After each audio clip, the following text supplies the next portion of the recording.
Éric et Marjorie prennent un café, bien installés sur leur balcon, avec une vue imprenable sur toute la chaîne des Pyrénées.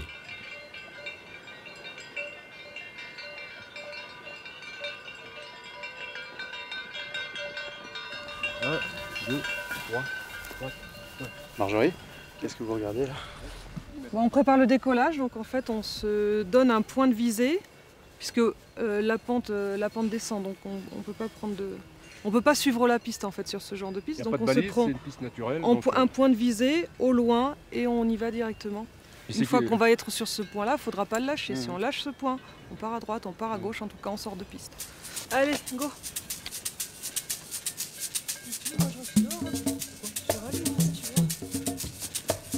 La manœuvre est périlleuse, c'est Éric qui s'installe aux commandes.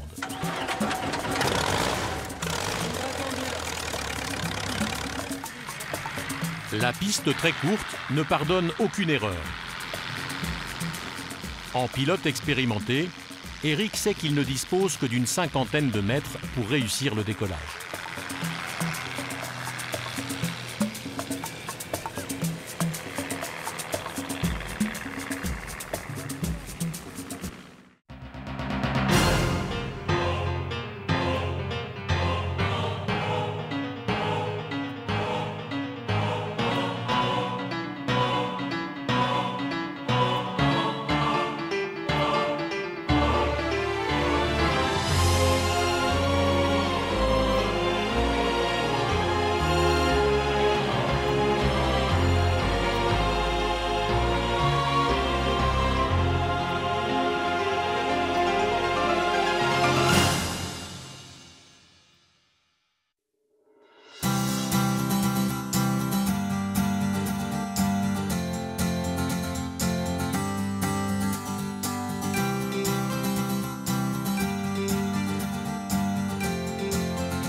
Il est 7 h du matin et la brume recouvre la vallée de la Barousse, dans les Hautes-Pyrénées. Sur une propriété familiale, dans le village de Thèbes, un aérodrome unique en France. Bon, c'est bon, là on est à plat, perpendiculaire. Ah, tu peux aller chercher s'il te plaît la jauge, si j'ose dire. La jauge primitive. Éric Soulet de Lafont et sa femme Marjorie décollent fréquemment de cette piste privée à bord d'un avion qu'ils ont construit. C'est leur fils qui entretient ce terrain d'aviation pas comme les autres, une piste en pente de 80 mètres de long.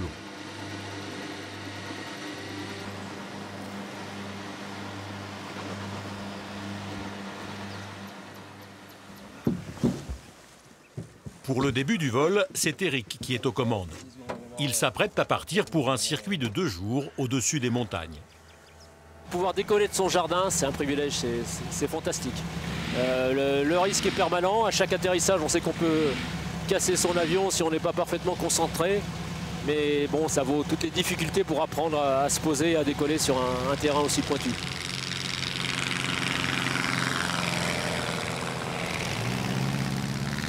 Éric utilise la pente pour prendre de la vitesse. Le décollage est immédiat.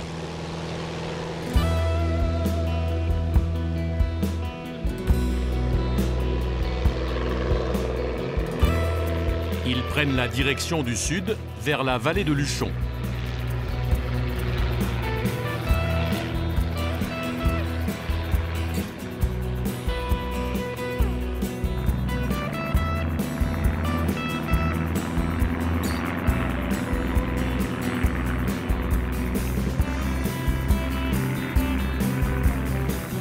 Eric est dermatologue, Marjorie est infirmière. Passionnés par leur région, ils publient des ouvrages qui racontent leurs plus beaux vols de montagne. Toute l'année, à bord de leur avion, Eric et Marjorie parcourent ce territoire immense sans jamais se lasser. Les Pyrénées, c'est quand même près de 40 000 km², donc avant de les connaître totalement, je commence à en connaître une petite partie. Par ici, c'est mon jardin. Là, je circule sans carte sur 100 à 200 km. Je connais le moindre vallon, le moindre sommet. Et c'est un grand plaisir de jouer avec les vents, d'aller frôler les parois. Regarde comme c'est beau là. Regarde. Ouh, allez, on va les caresser un petit peu. Voilà, ça c'est bon.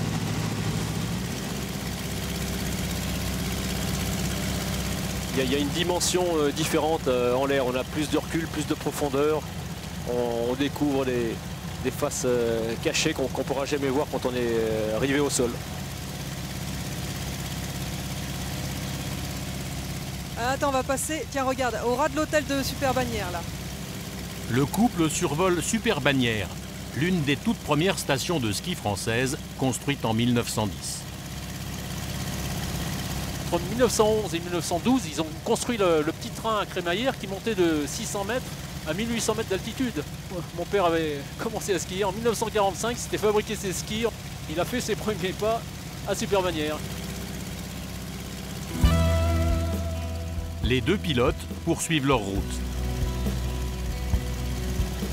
Bon allez, maintenant on va mettre le cap sur la Haute-Barousse, ça te va? Oui. On va aller faire le tour des petits villages baroussais. Eric et Marjorie abandonnent la station de Super-Bagnères et se dirigent vers le nord. Ils longent la vallée de Luchon sur 20 km. À la hauteur de Saint-Béat, ils font route vers l'ouest en suivant maintenant la Garonne pour arriver à Valcabrère. Ils atteignent enfin les hautes plaines du comté de Comminges. Une ancienne province féodale posée à la croisée des actuels départements de l'Ariège, de la Haute-Garonne, des Hautes-Pyrénées et du Gers. Je voudrais absolument shooter à nouveau ce petit trésor du XIe siècle, la chapelle Saint-Just de Valcabrère, ce bijou de l'art roman. C'est un des trésors du Comminges. Inscrite au patrimoine mondial de l'UNESCO en 1998, la basilique Saint-Just de Valcabrère s'élève au milieu des prés. Bâtie au XIIe siècle, elle est un magnifique témoignage de l'art roman pyrénéen. Incline encore un peu plus, Ouais. n'aie pas peur, de toute façon ça Je suis à permet 60, de dégager. là, ça te va la 60? Est-ce que tu es assez dégagé? Redresse un petit Ok. peu, là c'est parfait. Ok, nickel.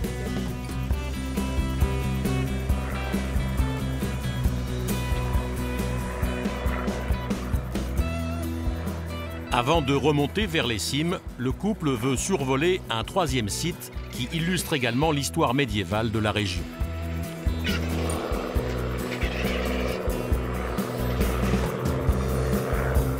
À 500 mètres d'altitude, le village de Moléon-Barousse est édifié autour de son château féodal. C'était des bastions défensifs là, de cette haute vallée de Barousse. Là, tu me présentes l'avion, la 360. Ça te va là comme ça? Oui.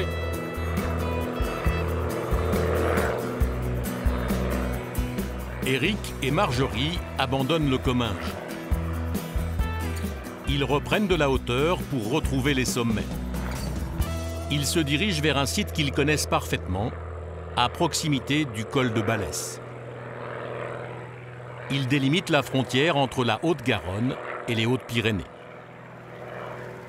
Ils vont se poser ici, en haute montagne, pour passer la nuit en altitude. Cette piste est réservée aux pilotes les plus chevronnés. Aujourd'hui, pour la première fois, c'est Marjorie qui va procéder à cet atterrissage délicat. Ça fait un petit moment là qu'on s'y est pas posé à Sirès, c'est une altisurface délicate. On va faire une reconnaissance méticuleuse, comme d'habitude. Bah écoute, c'est toi qui vas me guider. D'un côté, il y a les traces de sangliers qui limitent la piste utilisable, et de l'autre côté, il y a le précipice et un chemin. Écoute, je vais commencer par faire un passage dans l'axe de piste.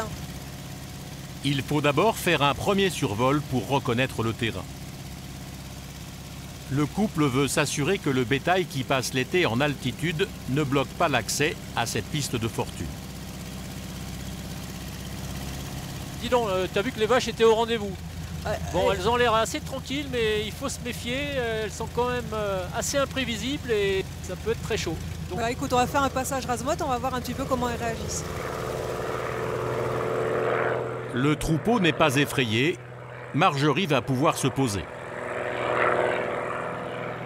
la piste fait à peine une dizaine de mètres de large. On n'a pas droit à l'erreur. On va essayer de toucher au niveau des balises.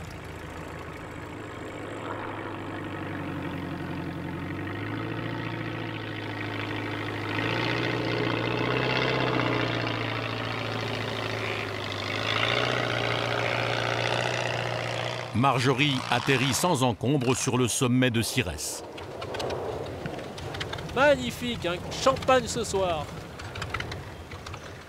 Allez, on vide. On vide et on installe le campement. Hop. Il y a un fin duvet. Tout de suite, ils installent le bivouac.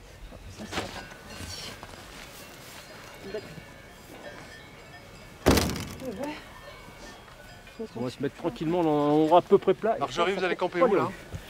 Ça court On pas, va là. camper là, pas trop loin de la manche à air. Si on trouve une bonne Pas trop plateforme loin d'avion, horizontale. sur un endroit un peu plat.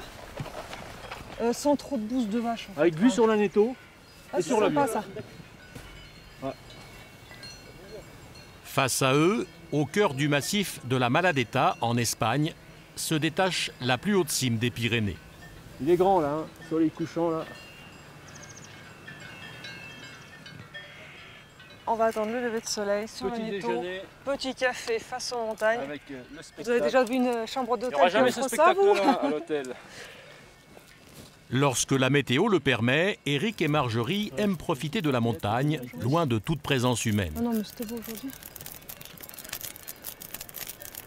Le goût c'est royal. Hein. Au menu, vin et foie gras. J'ai goûté, tu peux y aller.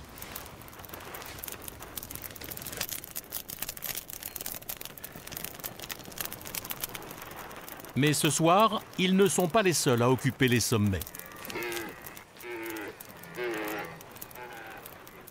C'est la période du brame pour les cerfs, la saison des amours. Ça commence à bramer. Ça y est. Ils sont pas loin. Il n'est pas tout seul, écoute bien. Ouais, il a l'air bien excité. On va voir le concert là. Espérons quand même qu'il va s'arrêter, bah, sinon, bonne nuit quand même.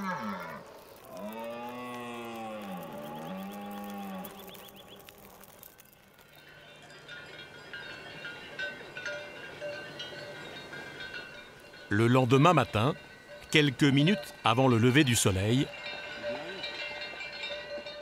Eric et Marjorie prennent un café, bien installé sur leur balcon, avec une vue imprenable sur toute la chaîne des Pyrénées.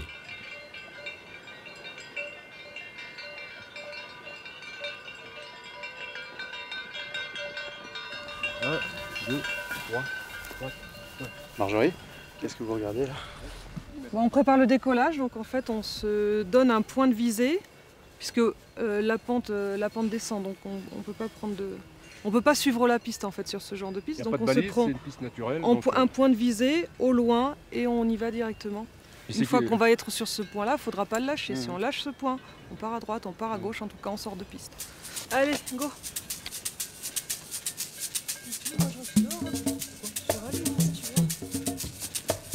La manœuvre est périlleuse, c'est Eric qui s'installe aux commandes.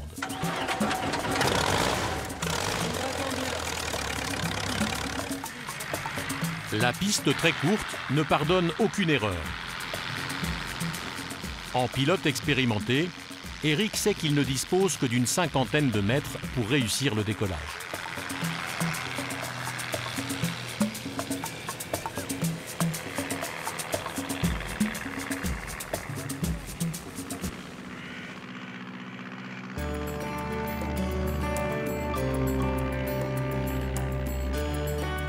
Le couple reprend sa route au-dessus des cimes, en direction du massif du Néouviel.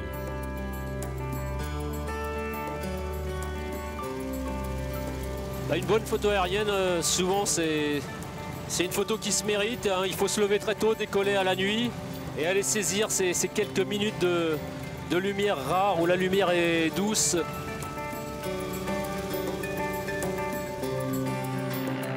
Ils veulent profiter de la lumière matinale pour faire une série de clichés des grands sommets pyrénéens. Nous arrivons à l'est du pic du Midi de Bigorre, cet observatoire magnifique qui permet à la fois aux astronomes de se régaler et aux skieurs également de faire une des descentes les plus vertigineuses des Pyrénées.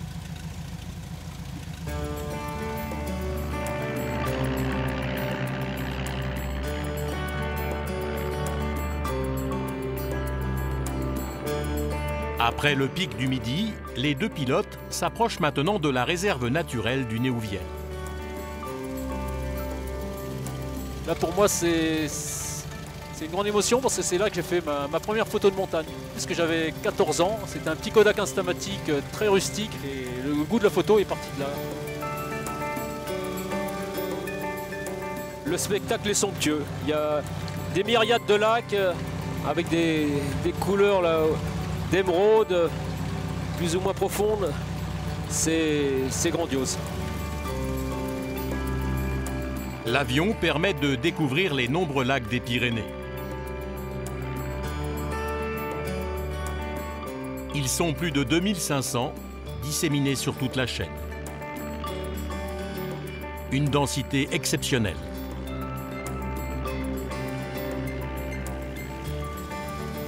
Ces myriades de lacs, ça nous rappelle les origines glaciaires à l'époque du Quaternaire. Tous ces lacs qui ont été sculptés par les glaciers. Cette eau, c'est un trésor inestimable qui a été capté par les hommes.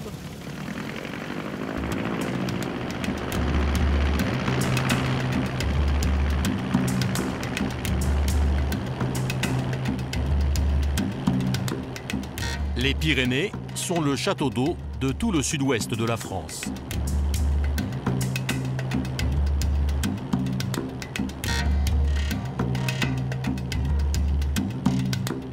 Depuis le début du XXe siècle, ont été construits en altitude des dizaines de barrages hydroélectriques qui façonnent le paysage.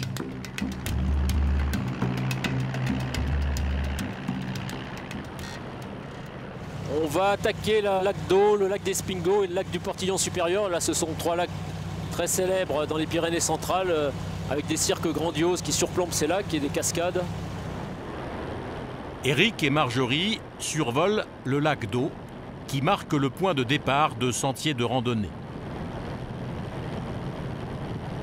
Cette retenue est alimentée par un autre lac, celui d'Espingo, situé 300 mètres plus haut. Ouais, puis ce qui est sympa en allant randonner par là, c'est que finalement on a le repas sur place. Hein. Espingo, c'est plein de truites.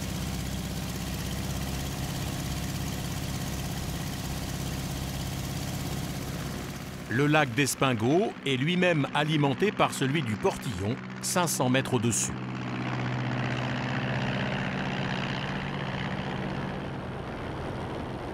Il dévoile ses eaux couleur émeraude.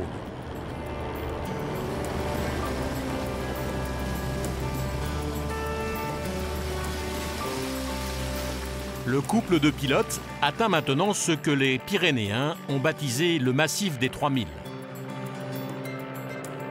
Les 3000, en fait, c'est une succession donc de 13 sommets de plus de 3000 qui nous séparent de l'Espagne. C'est une barrière vraiment assez infranchissable puisqu'il y a juste un petit col qui s'appelle le col du Portillon.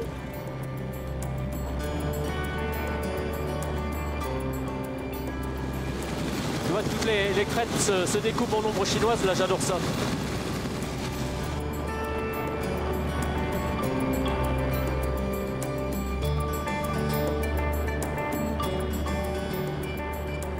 C'est vraiment magnifique, ces différences de couleurs, le blanc, la roche. Non, décidément, moi, tu me feras jamais quitter les Pyrénées. Dans 20 minutes, Éric et Marjorie seront de retour dans leur village de Thèbes avant de s'envoler demain pour une nouvelle campagne de photos.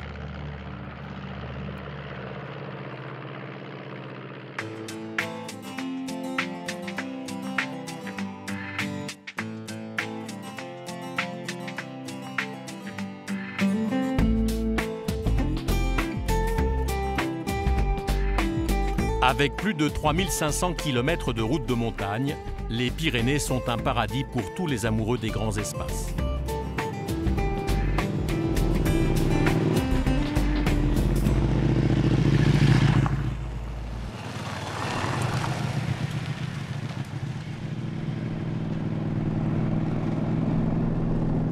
Vincent Fabre et Pierre Marsan sont tous les deux architectes. Ils partagent la même passion pour leur région et c'est à moto qu'ils parcourent le massif en quête des plus belles constructions. En moto, on va plus loin, on fait plus d'endroits. Dans la journée, on peut être d'un côté à l'autre des montagnes, on peut aller voir côté nord, côté sud, on peut passer par l'Espagne. C'est plus amusant en fait.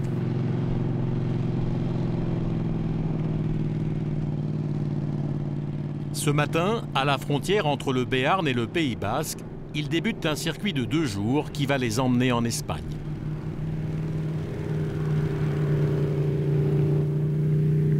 Au-dessus du village de Tardets, ils s'engagent sur une petite route et atteignent la Madeleine.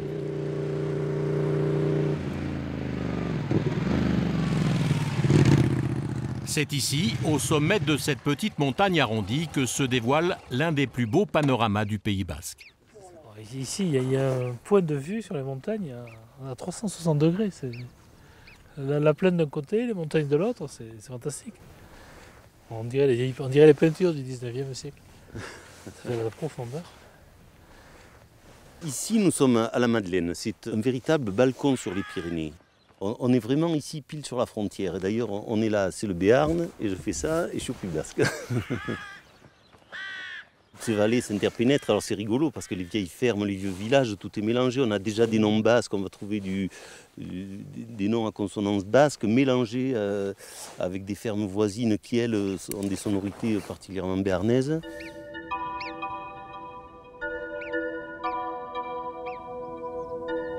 À 800 mètres d'altitude, la vue est imprenable sur un quart des Pyrénées. Un à un, les grands sommets du massif sortent des nuages.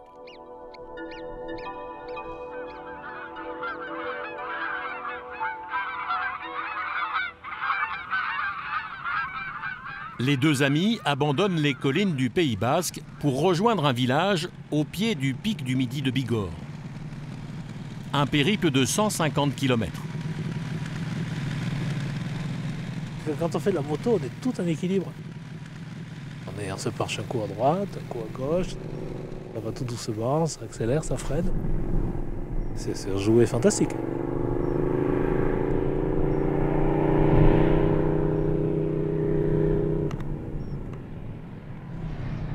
Il y a les odeurs, il y a le vent, il y a la chaleur, le froid, les ombres, les lumières.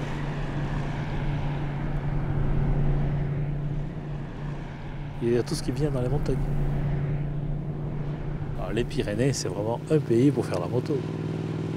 Il y a des routes du 19e siècle qui ont été bien tracées, qui ont des grandes courbes. Il y a des grandes vallées, il y a des cols, ça monte, ça descend. Les Pyrénées, c'est fait pour ça, il n'y a pas de secret là.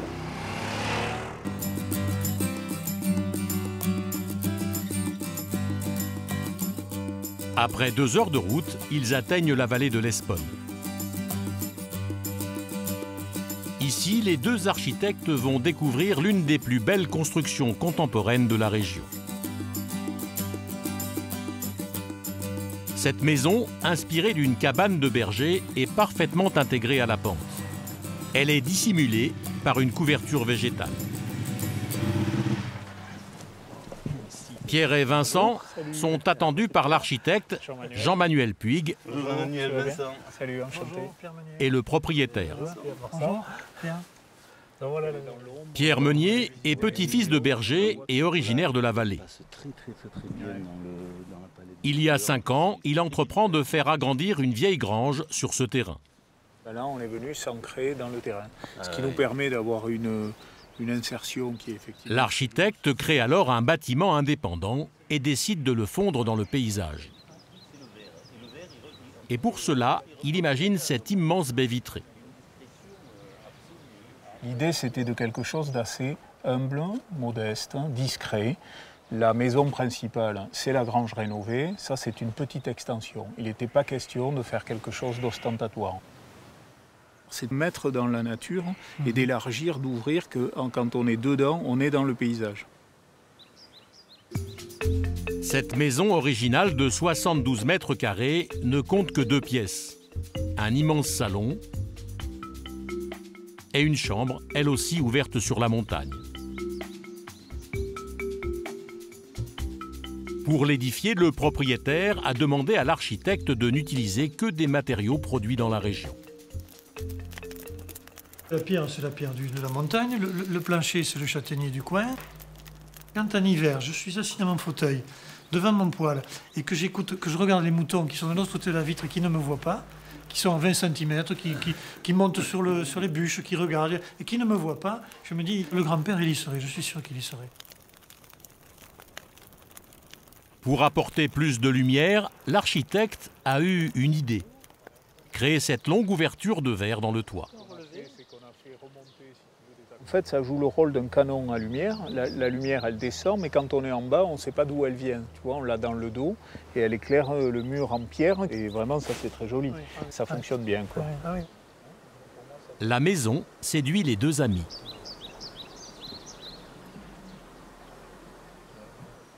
Faire une toiture végétale aujourd'hui, ça va avec toutes les recherches qu'on fait sur le développement durable. On a cherché des matériaux, d'utiliser des matériaux locaux. C'est difficile de faire mieux que de mettre de la terre et de la pelouse qu'on a pris sur le terrain, la reposer sur le toit. C'est ce qu'il y a de plus local. On n'a pas allé chercher des ardoises au fin fond de Slovaquie. Je ne sais pas où on trouve les ardoises actuellement. La matière est d'ici, les gens qui l'ont fait sont d'ici, le propriétaire est d'ici, l'envie est d'ici. C'est quand même extraordinaire. Cette création démontre qu'il est possible de construire des maisons contemporaines dans des sites protégés. Des gens du coin, pendant toute l'année de travaux, je me suis dit comment ils vont réagir, quoi.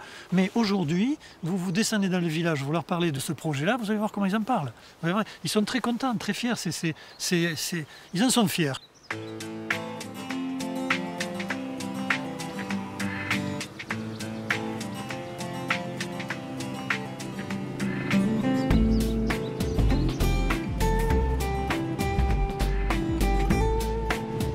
Les 2 amis quittent la vallée de l'Esponne et prennent la direction de la frontière espagnole.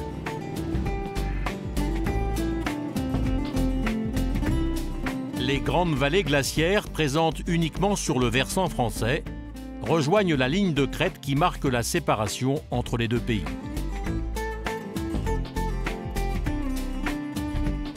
Pierre et Vincent atteignent la frontière au tunnel d'Aragnouet, à 1820 mètres d'altitude. Ce passage souterrain long de 3 km relie la haute vallée d'Or à celle de Bielsa, en Espagne, et permet d'arriver au nord de l'Aragon pour gagner ensuite la vallée de l'Èbre. Les Pyrénées sont une véritable barrière météorologique. Le climat est alpin, frais et humide au nord. Il est méditerranéen, sec et plus chaud côté espagnol. En quelques kilomètres, la végétation se transforme et des forêts de chênes verts et de pins noirs apparaissent.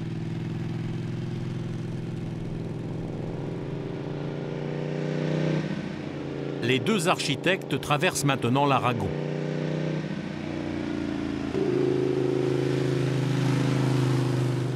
Ils se dirigent vers l'un des sites d'escalade les plus réputés des Pyrénées.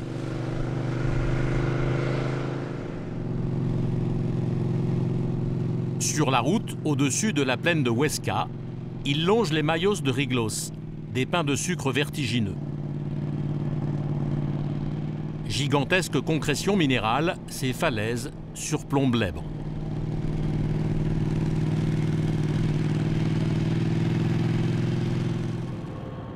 Cela fait 3 heures que les 2 motards ont passé la frontière.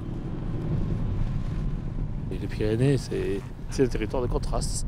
On passe à la frontière, de l'autre côté, on est en plein soleil, c'est l'Arizona. C'est rouge, moi j'aime bien. Hein.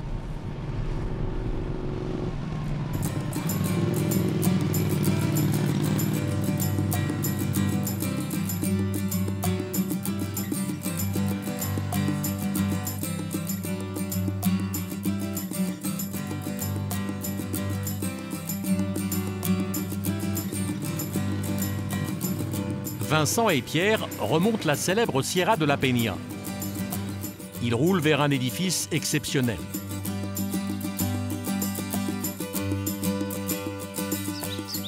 À 1200 mètres d'altitude, le monastère Saint-Jean est caché sous cet immense rocher.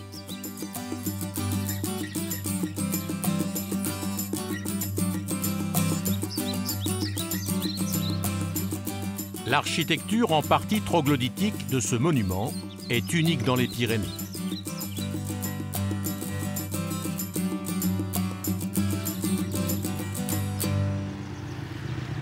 Cette abbaye a été fondée juste avant l'an 1000 sur un site alors occupé par des ermites. Et les R, là, c'est quoi les lettres? La R, Avec Laura, la conservatrice, les deux architectes découvrent d'abord le cloître du monastère bâti au XIIe siècle. 35. Et ici, c'est magique, là. Ah, le cloître. Le cloître avec la falaise. Cette sensation, ces tonnes-là qu'on a au-dessus de la tête. C'est magnifique. Exceptionnel. Ça, c'est magnifique. C'est la roche qui constitue le toit de l'édifice.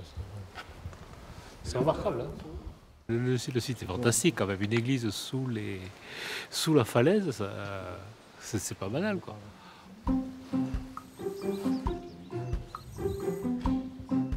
Depuis un incendie au XVIIe siècle, il ne subsiste du cloître que ces deux galeries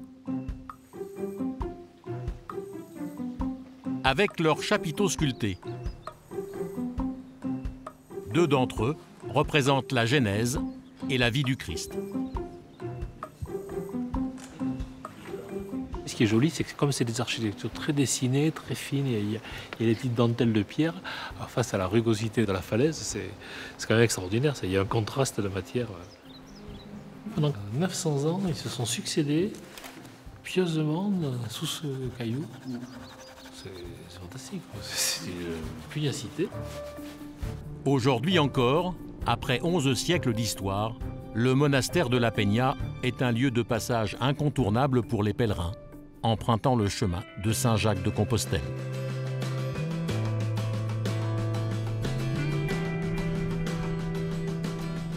De retour vers la France, les deux architectes s'engagent sur la route qui relie la ville de Saragosse au col du Somport.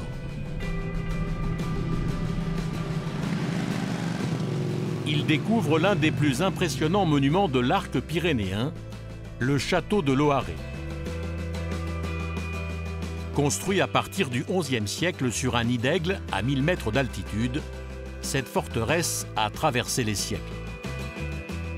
Elle est dans un état de conservation remarquable.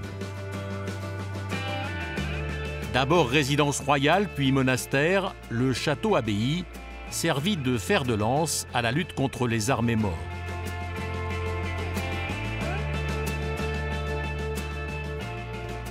L'édifice est classé monument national espagnol depuis 1906.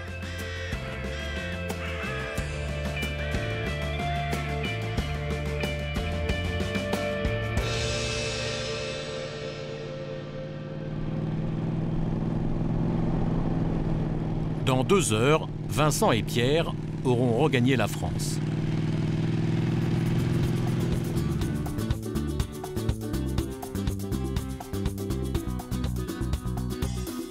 Toujours en Espagne, 100 km plus à l'ouest, en Navarre, la montagne fait place à une vaste terre aride. Voici le désert des Bardenas.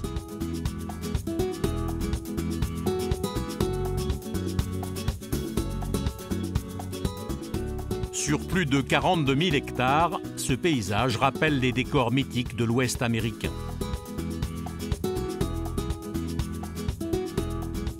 Ici, l'érosion sculpte l'argile, le gypse, le grès, pour créer ce panorama presque lunaire.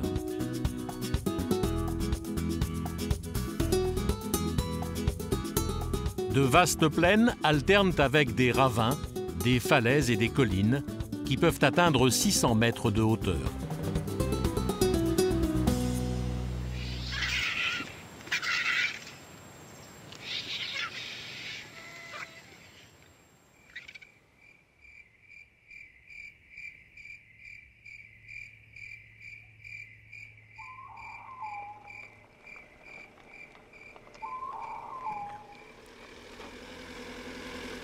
Il est 6 h du matin. Un groupe venu de France arrive sur le plateau de Las Cortinas. Photographes amateurs, ils sont encadrés par Jean-Gabriel Soula.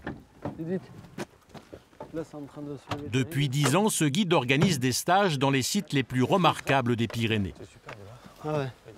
Ils ont fait la route de nuit pour ne pas rater le lever de soleil sur les Bardenas. Et là, le lever de soleil, il est vraiment génial.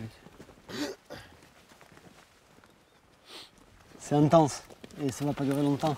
C'est-à-dire que là, le temps d'une demi-heure, maximum 45 minutes, il y a des couleurs qui sont extraordinaires, quoi. Et c'est pour ça qu'on va très très vite.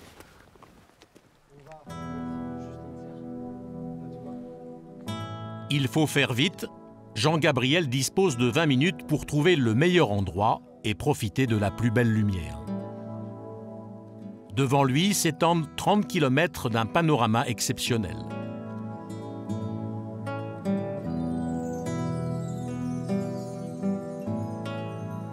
Là, tu as deux sommets et tu les coupes les deux. Que tu élimines celui-là pour avoir uniquement celui-là. À la rigueur, si tu les veux les deux, il vaut mieux faire ça. Le groupe s'installe en surplomb de cette immense vallée. Cette terre aride surprend encore le guide photographe.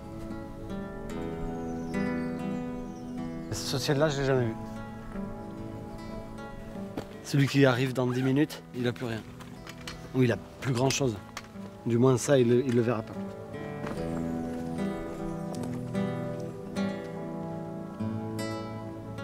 À chaque heure du jour, les couleurs dans les Bardenas sont différentes et révèlent un spectacle hors du commun.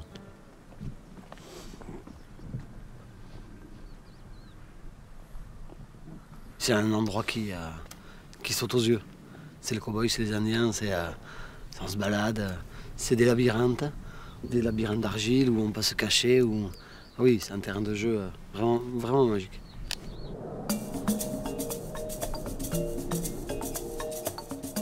Après les premières prises de vue, Jean-Gabriel emmène le groupe vers un site emblématique. Ils longent une mare, le témoignage d'une pluie torrentielle survenue quelques jours plus tôt.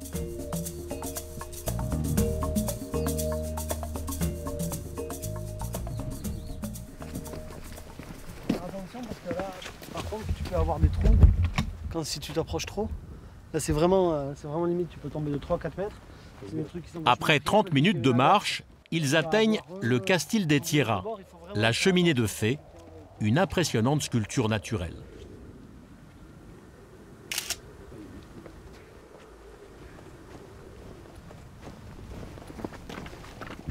Quand il y a les pluies torrentielles en hiver, là c'est des torrents d'argile.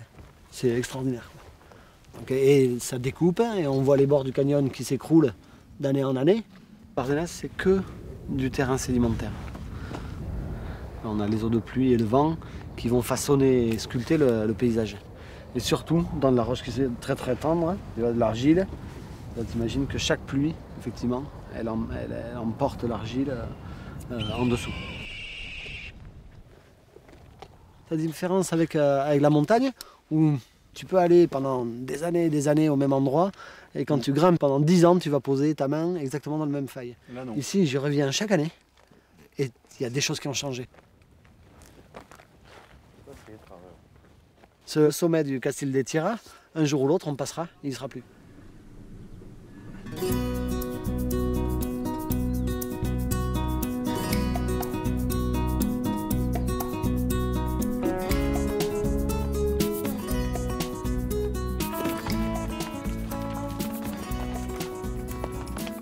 Une heure plus tard, le groupe est attendu chez un agriculteur.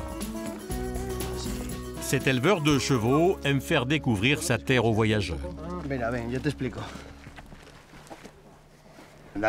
Si tu veux traverser les Bardenas, il y a beaucoup de sentiers à connaître. Et le cheval est parfait pour découvrir tous les recoins, sans faire aucun bruit. Il y a seulement le silence de la nature. Ce n'est pas comme avec une voiture. À cheval, tu peux partir et rester plusieurs jours sans rentrer à la maison. C'est ça l'avantage.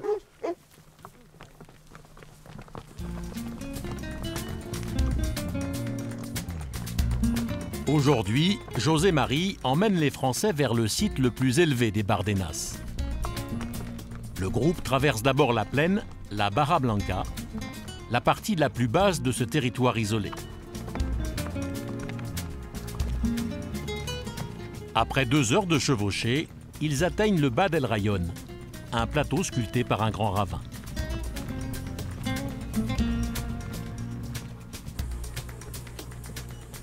Le terrain est hyper vaste, donc on a l'impression qu'on peut aller partout et qu'on n'arrivera jamais à s'approcher de ces montagnes.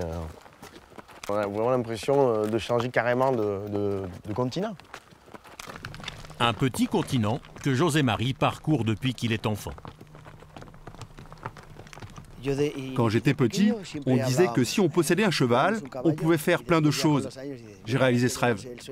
Et ça me donne beaucoup de liberté.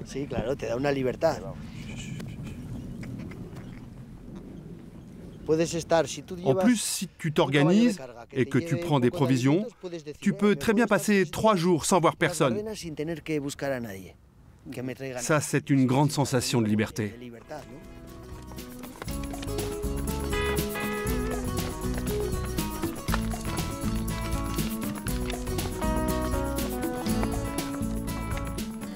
Les cavaliers se feraient maintenant un chemin dans le labyrinthe creusé dans le sol par des ruisseaux, les barrancos.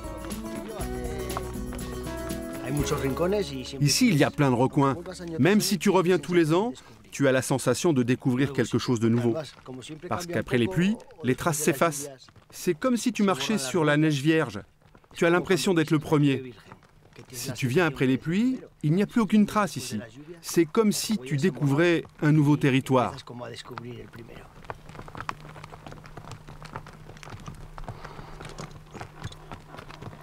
C'est grandiose. Difficile de se dire qu'on est en Espagne, qu'on est en Europe. C'est magique. Des couleurs extraordinaires, c'est des tons de... C'est beaucoup de tons chauds, quoi. Pendant un tout petit moment, ça nous appartient.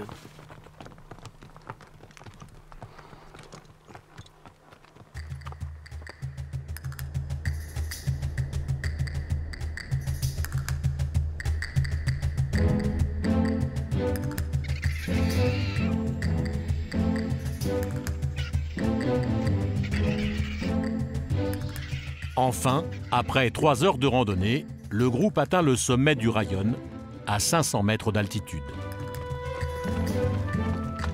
Ce massif, l'un des plus élevés du désert des Bardenas, en révèle l'immensité. Cette terre hostile, creusée de multiples canyons, a servi depuis le Moyen-Âge de refuge pour les brigands. À cette époque, ils sont si nombreux à s'y cacher que l'expression populaire « aller à la Bardena » signifie prendre le maquis. Il peut y avoir 20 à 30 cavaliers cachés dans cette zone, sans qu'on puisse les voir. Et c'est pour ça que ce lieu, on l'appelle le sommet des voleurs.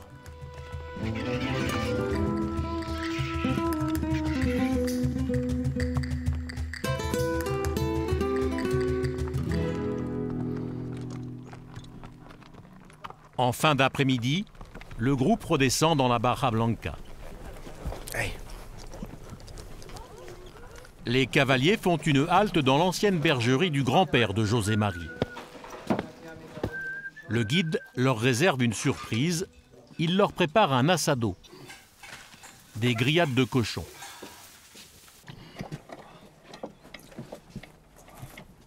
C'est un rituel de la gastronomie navarraise. Pour moi, les Bardenas offrent une sensation de liberté unique, car c'est un territoire sans clôture. Tu peux marcher librement partout où tu veux. Qu'ils soient basques, béarnais ou navarrais, tous ce soir se sentent pyrénéens. On est voisins.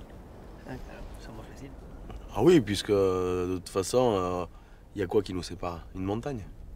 C'est pas une montagne qui nous sépare, c'est une montagne qui nous réunit. C'est les Pyrénées. Il n'y a pas de Pyrénées françaises et de Pyrénées espagnoles, il y a des Pyrénées.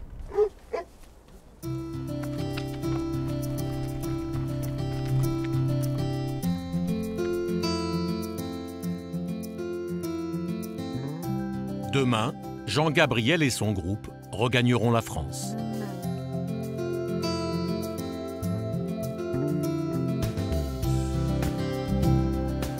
Nous quittons les Bardenas pour le centre des Pyrénées. Il faut franchir la frontière au Val d'Aran, en direction du massif de Paloumère, dans le Piémont.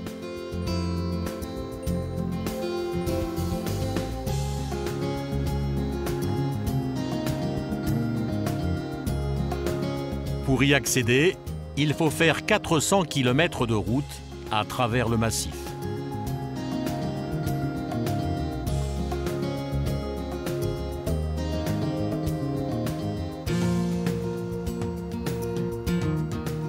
Le Paloumère relie la vallée du Gers à celle de la Bouyguane.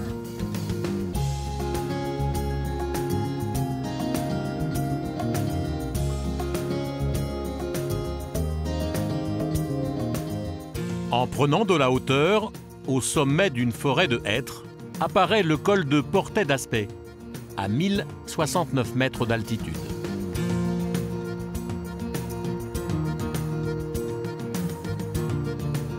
Il marque la frontière entre l'Ariège et la Haute-Garonne.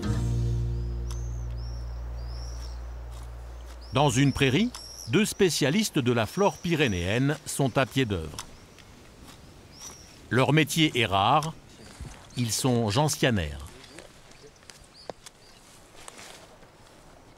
Bernard Bertrand et Christophe Marie ont relancé la culture de la gentiane. Présente sur tout le massif, cette plante au goût amer et jugée envahissante a été méthodiquement arrachée durant des années. Aujourd'hui, les deux hommes la récoltent pour la transformer en alcool, en sirop ou en sorbet.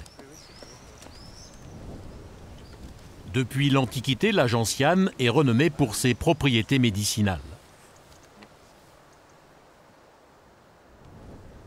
Même les bergers connaissent effectivement le bout de racine de gentiane mis dans la gourde pour se désaltérer et puis pour mieux faire fonctionner le foie. La véritable fonction de l'amertume, de la racine de la gentiane et d'autres plantes, c'est de dynamiser l'action du foie.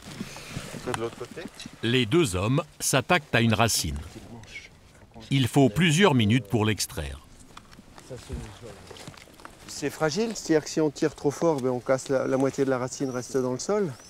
Donc il faut y aller doucement pour récupérer le maximum de racines. Une racine peut faire jusqu'à 5-7 kg pour les plus belles. Et en général, on arrive à récolter 1,5 kg à 2 kg. Avec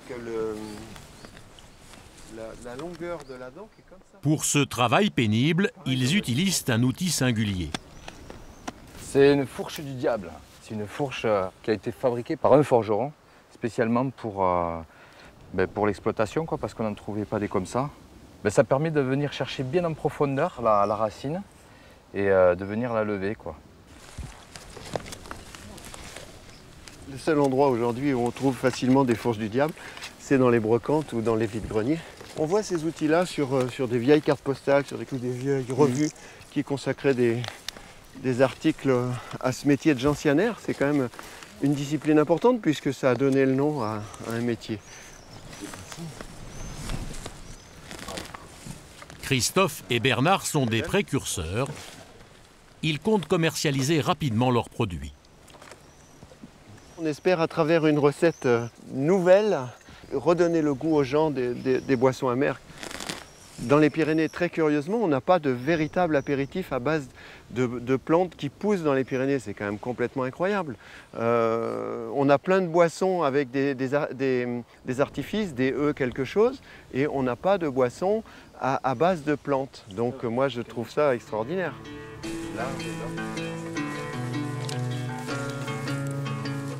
Agriculteur, gentianaire, Bernard Bertrand est aussi éditeur et écrivain.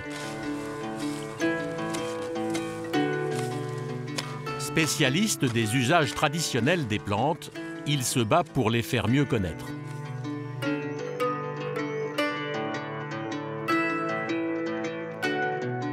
Aujourd'hui, il transmet ce savoir. Il est attendu dans quelques heures pour une course en montagne un peu particulière.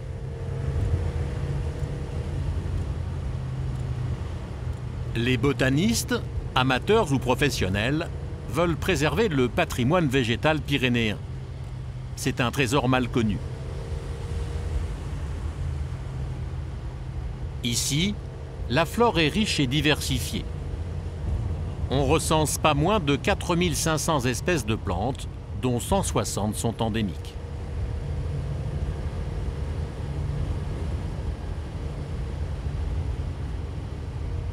Depuis plus de 30 ans, Bernard Bertrand parcourt le massif pour observer et inventorier la végétation. Les Pyrénées étant coincées entre l'Atlantique et la Méditerranée, on retrouve toute la flore française est rassemblée sur les Pyrénées et en plus plaine et montagne, quoi.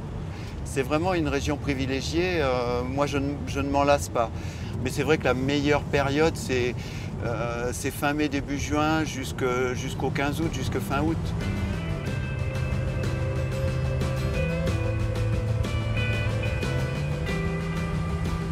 C'est un endroit que je ne quitterai pour rien au monde, même si j'adore m'en échapper parce que bien évidemment c'est important d'aller voir ailleurs ce qui se passe. Mais c'est vrai que j'ai vraiment trouvé mon bonheur et mon équilibre dans les Pyrénées, c'est très clair.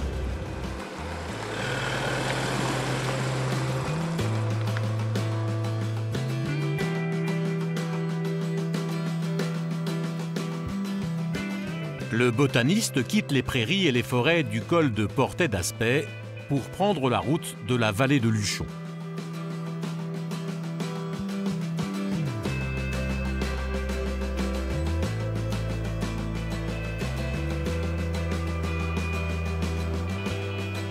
Paradis des randonneurs, des skieurs et des alpinistes, ce site est célèbre pour ses hauts sommets et ses dizaines de lacs d'altitude.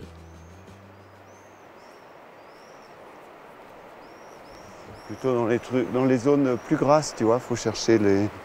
Là, c'est trop sec. C'est ici, à 1500 mètres, que Bernard est attendu pour donner un cours d'ethnobotanique. On va trouver de l'oseille déjà facilement. Aujourd'hui, il s'intéresse à l'usage des plantes comestibles. Du bon Henri. Bernard est devenu l'un des experts en botanique les plus renommés. Ce savoir, il le transmet à des professionnels de la montagne. Les petites campanules. Les campanules qui ont des racines charnues, toute la plante est comestible. C'est même des plantes qui ont été cultivées au 19e siècle. Pierre Bogineau et Baptiste Sicre sont guides. Des graines de campanule. Ce matin, Bernard leur apprend à reconnaître les plantes consommables. Toute la plante est comestible.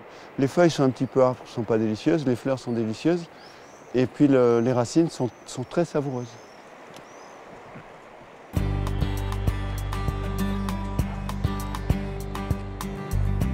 Le botaniste les conduit plus haut dans la vallée pour une récolte gustative.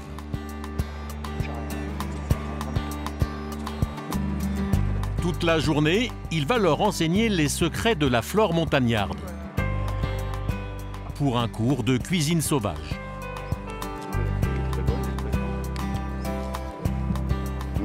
Super bon. Dans les Pyrénées, 80% des plantes peuvent être consommées.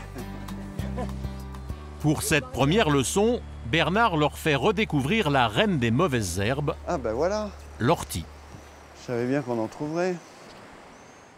Et pour cueillir cette plante urticante sans se piquer, Bernard a une astuce. Normalement, les poils urticants sont sur la feuille, ils ne sont pas dessous. Par principe, on la prend dessous. On fait une boule, on l'écrase, on emprisonne tous les poils urticants à l'intérieur. Et après, on peut la manger. Aucun danger. À toi, Pierre. On dit qu'une dizaine de feuilles d'ortie crues comme ça, donc il faut la plier pour ne pas se piquer la bouche, ça remplace une barre de céréales. Ça pique pas? Non, ça pique pas. Le cours se poursuit un peu plus haut. Ah, on peut faire un petit spot là? Bernard présente une nouvelle plante à ses élèves, elle aussi comestible, la lychnis. ce petit fruit là, ça fait des claquets, tu sais. Tac. Voilà. Et c'est un signe de reconnaissance, c'est les bractées de la fleur, tu vois. Pour le botaniste, la montagne est une réserve inépuisable de nourriture qu'il faut apprendre à connaître. Alors là, il y a une autre plante intéressante et puis abondante, hein, c'est la pulmonaire. Connue depuis le Moyen-Âge, la pulmonaire est recommandée pour la toux et les bronches. Médicinale, cette plante est aussi comestible. Ouais, c'est un peu... C'est un petit peu rêche. Ah, ouais. Le professeur connaît toutes les astuces pour captiver son auditoire. On en trouve beaucoup dans les jardins. C'est carrément utile de voir ça et de revoir encore, parce que c'est justement des choses qu'on oublie petit à petit si on ne pratique pas. Donc c'est clair que pour nous, c'est vraiment... Et puis même indépendamment du boulot, super intéressant, quoi. En vivant dans la montagne, bah, c'est intéressant d'apprendre ces trucs-là. Dans les Pyrénées, la météo est capricieuse. Le temps peut changer très rapidement. La pluie redouble maintenant d'intensité.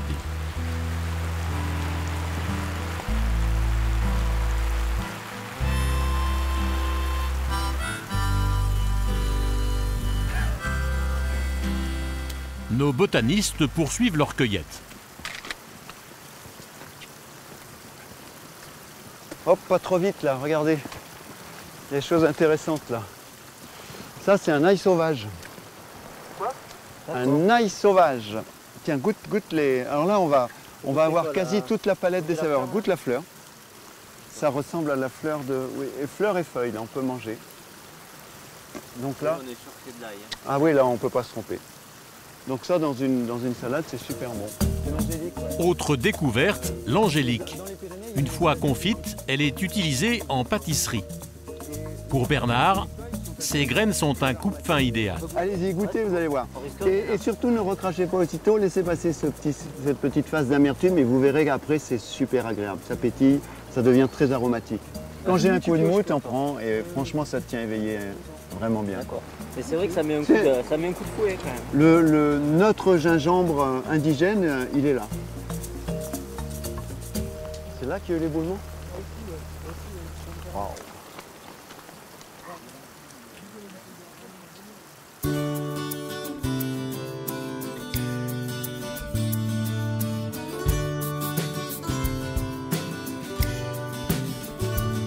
Après 1000 mètres de dénivelé et 4 heures de marche, au sommet d'une crête, les randonneurs découvrent enfin le refuge d'Espingo.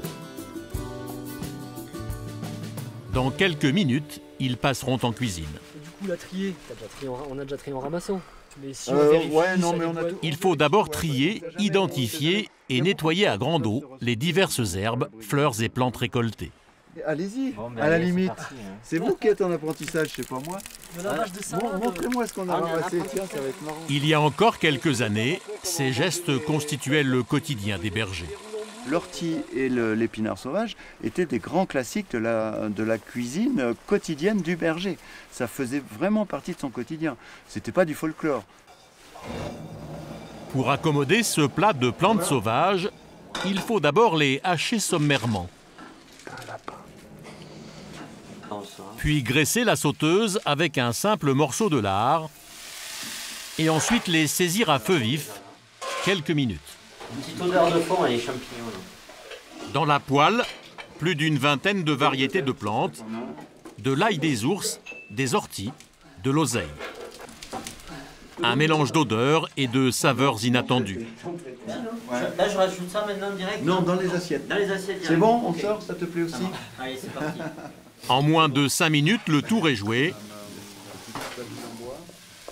Pour Bernard, le chef de cuisine, c'est maintenant l'heure du verdict. Bon appétit. Bon appétit. On sent beaucoup les épinards, ça c'est clair. Et l'oseille aussi d'ailleurs. L'oseille, elle est très forte. C'est les deux dominantes, ouais. Mais toi, ça a l'air de te plaire, Pierre. T'as vu? C'est tombé l'assiette. Ouais. Sur la première bouchée mitigée. Et puis en fait, voilà, t'as pas mal de goûts différents. Puis après, c'est pas bien, hein. Puis voilà, ouais. Pour le dessert, on va éviter la vaisselle. Un chardon avec son petit goût d'artichaut. Tous les chardons sont comestibles, la même consistance que l'artichaut. de ce chardon-là, avec lui aussi des bractées épineuses. Ça se mange, et c'est bon. Je trouve un peu plus goûteux quand même. Moi, je trouve plus goûteux. Mais... C'est ça, avec un petit coulis de myrtille. Eh ben, vas-y, serre-toi. Voilà, le dessert, la récompense. Tu partages quand même. C'est sympa, ils m'en ont laissé une. Philippe, il est parti à table déjà. Nous retrouverons un peu plus tard Pierre et Baptiste, les deux guides de haute montagne, pour l'ascension du pic d'Aneto, le plus haut sommet du massif. Nous quittons les lacs d'altitude pour redescendre vers Bagnères de Luchon, longer le parc national des Pyrénées, puis Lourdes. Nous traversons le Béarn pour aborder le Pays basque par le Labourd.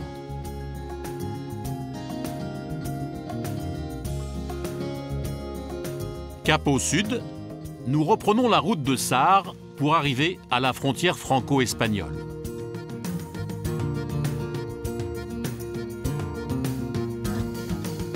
Ici se dévoilent des paysages grandioses,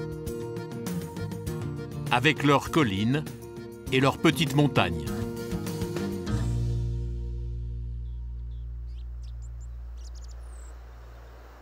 Il est 7 heures du matin. La brume recouvre le col de l'Isarieta.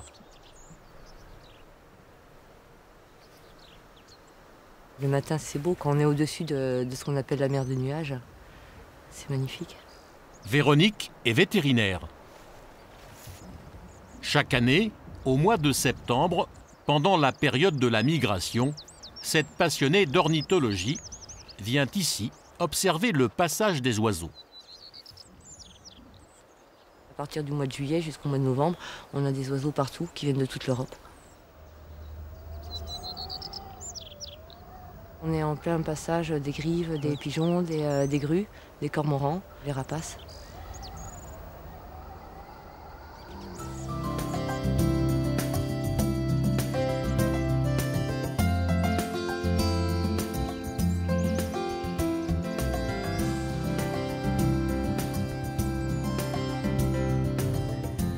Originaire de Bretagne, Véronique Zenoni est tombée amoureuse du Pays basque. Son diplôme en poche, elle s'est installée ici. Depuis plus de 15 ans, elle sillonne les Pyrénées pour soigner les chiens, les chats, les chevaux et les vaches. En 2003, elle retourne sur les bancs de la faculté pour devenir ostéopathe pour animaux.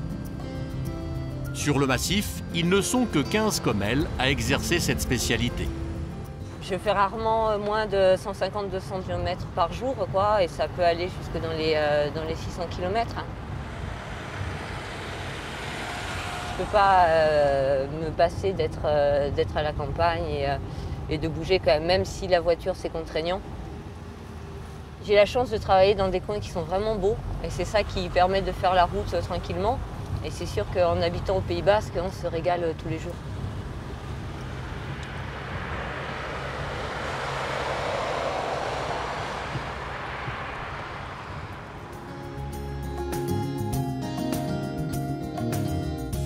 Véronique est attendue ce matin à Ustaritz.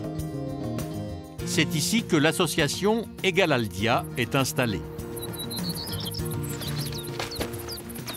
Chaque année, près de 1000 animaux, principalement des oiseaux, y sont soignés. Des bénévoles recueillent les bêtes sauvages blessées ou malades avant de les relâcher dans leur environnement naturel. Laurence, la jeune soigneuse du centre, vient de recevoir en urgence un vautour grièvement blessé.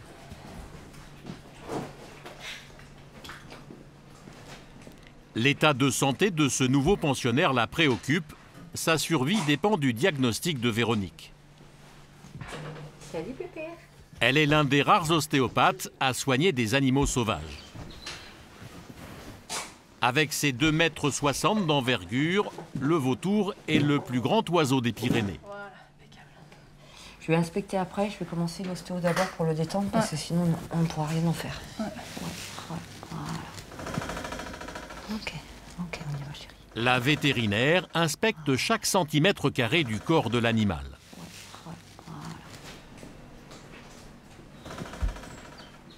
La patte qui tremble, en fait, on a un blocage au niveau du bassin. Et sur cette patte-là, on a un blocage aussi ici. Là. Donc concrètement, vous pouvez faire quelque chose pour lui. Voilà, c'est mon job. Voilà.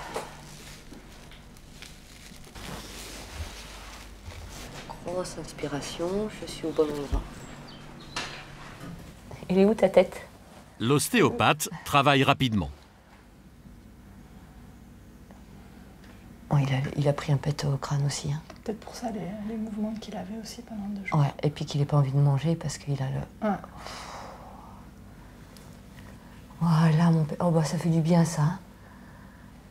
Il a eu perte de connaissance quand il est tombé, on sait ou pas? Apparemment, non.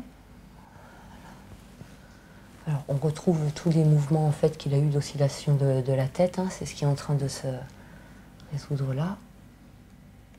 Voilà. C'est réellement efficace selon vous? Ah oui. Nous, on réduit la durée de captivité.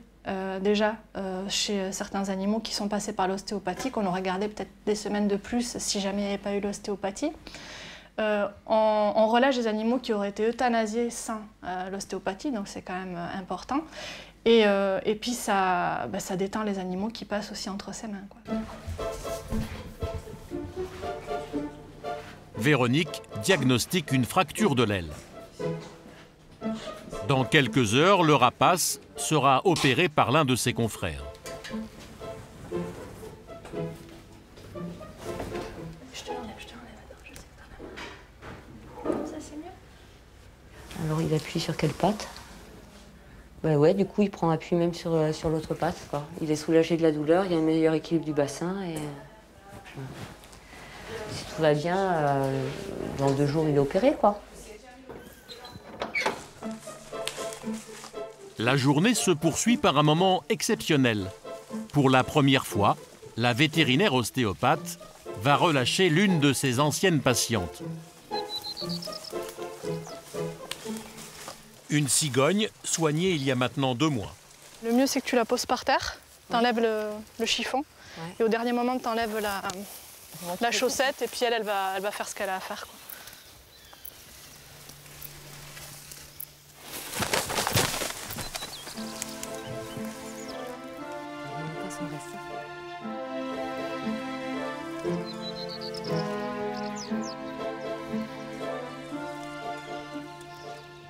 Si elle nous traverse le Sahel, elle a un bon 4000 km, quoi, là.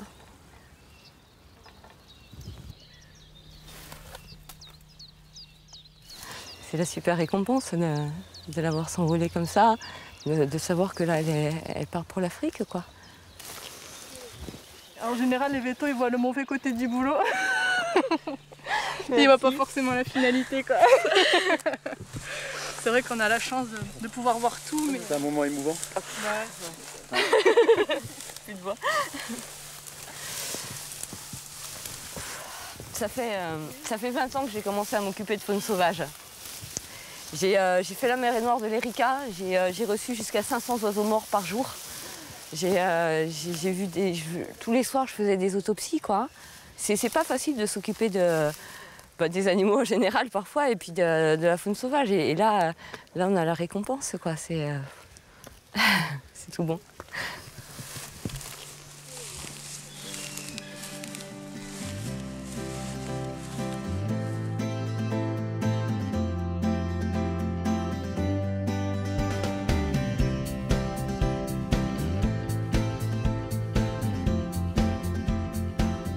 Véronique est attendue dans une ferme isolée au centre des Pyrénées, en Ariège.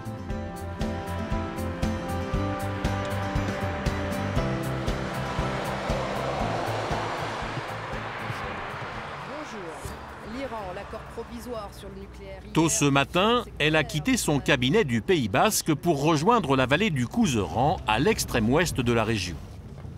Un trajet de 3 heures sur les routes de montagne.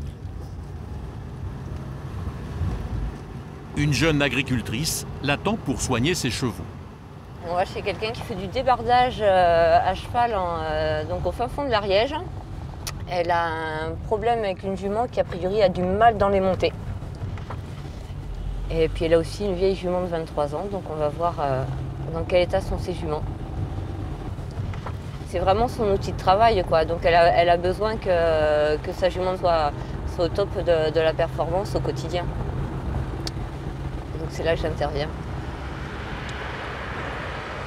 La vétérinaire s'engage dans la vallée du Byros. Ce petit territoire jouxte la frontière espagnole. Cette zone, fortement peuplée durant des siècles, vivait de l'élevage et de l'agriculture. Au 19e, ce sont les mines de zinc et de plomb qui font la richesse de la région.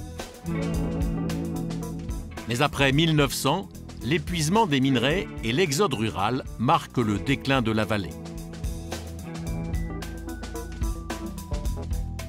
Véronique quitte la route principale pour se rendre dans le village d'Antras, situé sur ce que l'on appelle ici une soulane, le versant le plus exposé au soleil. À 900 mètres d'altitude, c'est ici que la route s'arrête.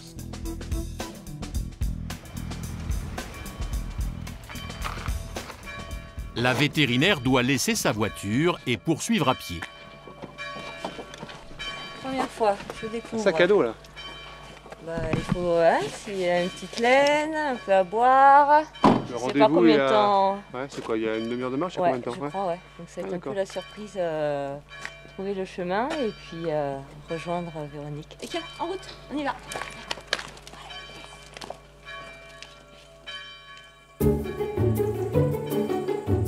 Pour rejoindre son lieu de rendez-vous, Véronique emprunte un sentier muletier. 300 mètres de dénivelé pour atteindre le col des Morères.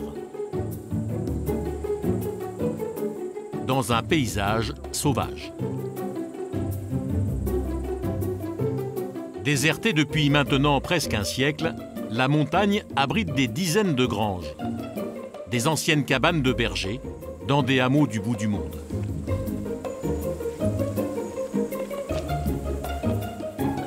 Dans les années 80, des jeunes citadins s'y installent.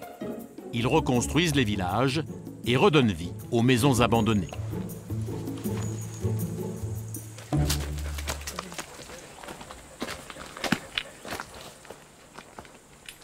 Et tiens, c'est par là.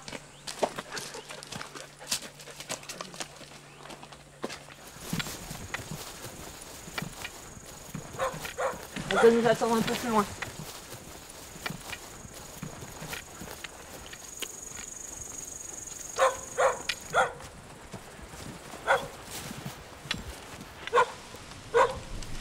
Véronique ? Bonjour, bonjour. Voilà les filles ? Ouais, voilà. Ok. Donc Reine qui a son problème, je sais pas quoi, de hanche. D'accord, voilà. c'est celle-là qui est au travail normalement et... Ben, toutes elles sont au travail, D'accord. sauf que c'est celle-là qui a eu ce problème-là quand on est parti en chariot. D'accord.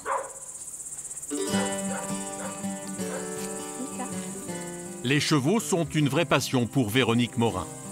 Ces animaux sont ses compagnons de travail. Elle possède 3 juments comtoises. Grâce à elle, cette débardeuse professionnelle transporte des arbres abattus en montagne.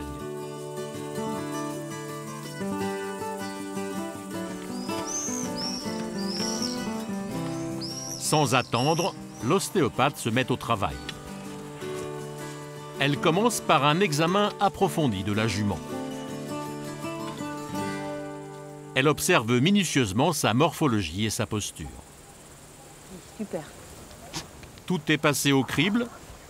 Elle vérifie également l'usure des sabots et manipule chaque membre de l'animal. Les mains de l'ostéopathe repèrent des contractions sur le sternum. Et pour cela, la vétérinaire a un remède. Elle débloque les tensions musculaires et articulaires en manipulant certaines parties du corps du cheval.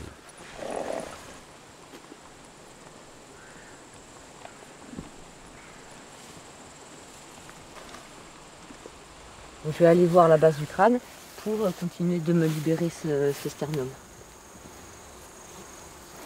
Véronique a constaté une rigidité de l'arrière-train.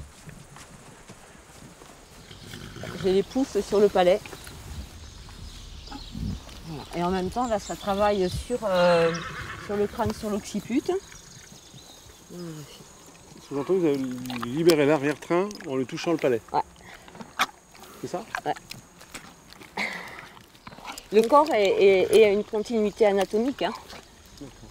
Ça peut ne pas être complètement agréable au départ.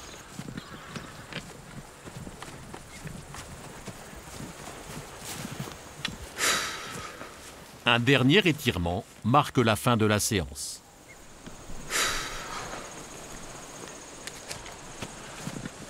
Super.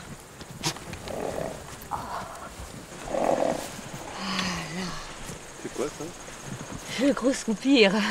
C'était un truc un peu compliqué qui lui partait de la hanche droite, mais qui faisait aussi intervenir le garrot. C'est pour ça que j'ai été obligée d'aller d'un bout à l'autre pour obtenir le relâchement. Là. Et là, elle s'est relâchée là. Ah ouais. Ah ouais, là. Une grosse satisfaction. Ouais. Au soupir.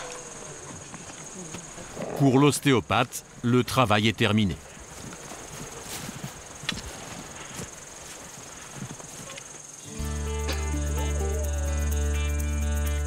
Le cheval va pouvoir reprendre son travail en montagne dès demain.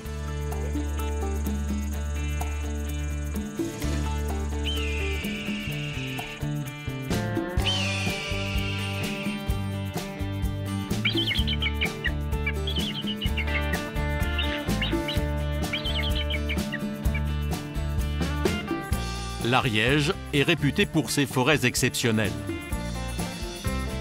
Avec l'exode rural, les vallées se sont reboisées.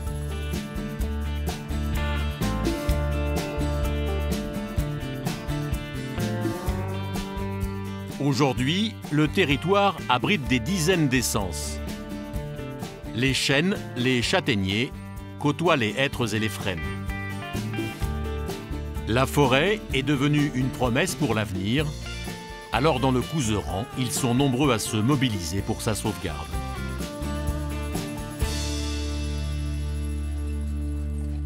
Ah, les filles. Parmi eux, Véronique, la débardeuse professionnelle. Pour mieux entretenir la forêt, elle enseigne maintenant son métier. Allez, Dinette. À la demande de la Chambre d'agriculture de l'Ariège, elle transmet tout son savoir. Allez, Bardoun. Allez. Plusieurs fois dans l'année, elle forme des agriculteurs à cette activité dangereuse. Aujourd'hui, elle encadre 2 jeunes femmes. Tout commence par la pose du collier. On pose le collier sur l'épaule. Là, c'est bien. Et il est à sa place. Voilà, et la jument va être prête.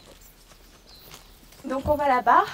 Les arbres sont derrière le rocher là-bas. Et on part dans la pente. Aïe, aïe, aïe, aïe, aïe. Attention détaché, que la ça? chaîne ne saute pas dans les mollets. Voilà. C'est le 3e jour de cours pour Hélène Tisserand. Il y a 3 ans, cette ancienne directrice de production d'un théâtre quittait Paris pour changer de vie. Doucement en main. Elle veut créer une exploitation agricole et y ouvrir une table d'hôtes. Allez, là. Rien ne prédisposait cette jeune femme au débardage. Ça fait 1 an que je m'intéresse aux chevaux et à tout ce qu'on peut faire avec. Voilà, donc... Et là, vous comptez faire quoi? Là, moi, je vais avoir une exploitation où j'ai 5 hectares de bois, donc que je compte bien utiliser pour me chauffer, pour faire des piquets, pour faire des constructions, bref, pour tout. Mais barder avec une machine, ce serait pas plus simple? C'est pas possible. Là où je suis, c'est pas possible. Oui, Reine. Allez, Reine. Hélène est tout de suite placée dans le vif du sujet. La jument tracte un tronc de plusieurs centaines de kilos dans une pente à plus de 15%. Tout est basé sur la confiance. Le cheval doit obéir à la voix et au cordeau. Ah oui, ça fait un peu peur des fois. Quand là, je maîtrise pas encore bien les choses, donc du coup, on se demande un peu ce qui peut se passer, mais... C'est au tour de Tatiana Mailleux de prendre les rênes. Si tu vas tranquillement, que tu maintiens la vitesse de la jument, tu fais attention au palonnier. Oui, doucement, doucement. Oh, oh. Voilà. Pour son premier cours, elle doit franchir une petite butte. Attention au palonnier et on arrête. Toujours sous l'œil attentif de son professeur. Oui, très bien. Allez, l'autre épaule. Oui. Doucement, doucement. Depuis peu, Tatiana est à la tête d'une exploitation agricole. Et pour l'entretenir, elle a fait le choix du cheval plutôt que celui de la machine. Mobilité par rapport à nous aussi. J'ai rien dans les mains, c'est le petit doigt qui va lui demander, on tourne, hop, je lui demande d'arrêter le mouvement et de passer sur l'autre épaule. Voilà, oui. Et on passe sur l'autre épaule. Aïe, à droite, aïe, aïe, oh, oh. Ça a l'air simple. Aïe. Juste l'air simple. Ouais, ça demande quoi, de la force ou alors de la précision, c'est quoi l'idée? Du contact avec le cheval qu'on n'a pas. Regardez, Véro, elle fait clic clic, là ça va tout seul et nous... Oh, l'épaule, l'épaule. Très bien. En France, comme Véronique, ils ne sont qu'une vingtaine à vivre du débardage.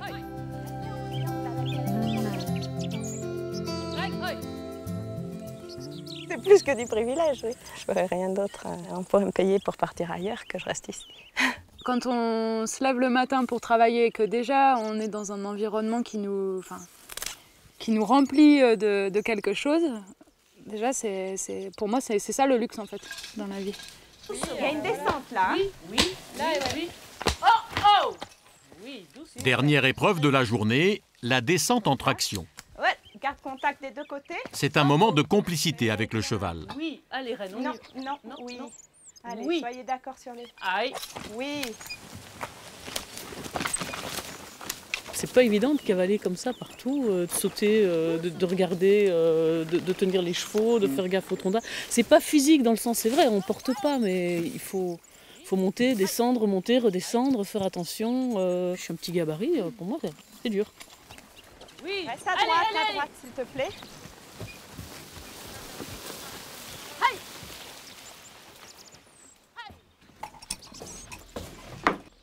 Ah oui. Bon, on a fini avec... Après une semaine de formation, une amitié est née entre les trois femmes.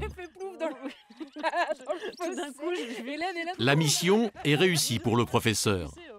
Après plus de 15 ans de pratique, grâce à sa ténacité, Véronique Morin a su transmettre à ses élèves son goût pour une profession pourtant menacée de disparition il y a encore quelques années.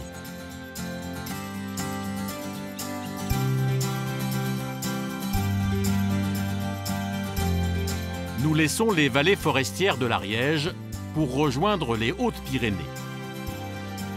Sur ces routes, se sont écrites les plus fameuses pages de l'histoire du Tour de France. Une succession de grands cols.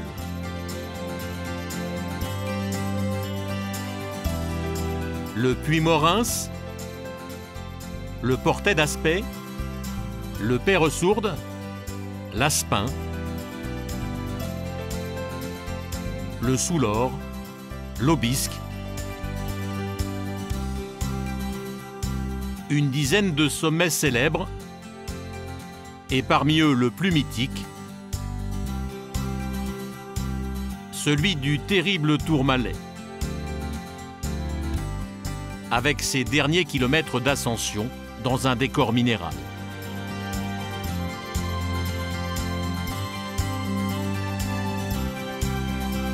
Culminant à 2115 mètres d'altitude, c'est le col le plus escaladé du Tour de France, avec 78 passages.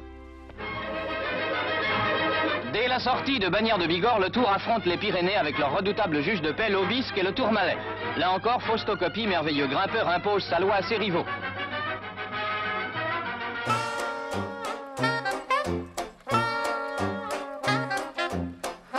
C'est sur ces pentes des Pyrénées que naît la légende des forçats de la route.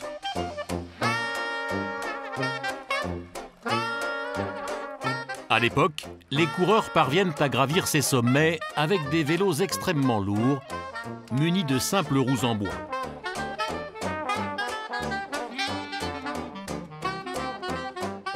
Cette période fascine Marc Le Breton. Dans son atelier, depuis une dizaine d'années, il redonne vie à des vélos anciens comme cette bicyclette de 1913. Ce matin, il doit vérifier l'état des freins.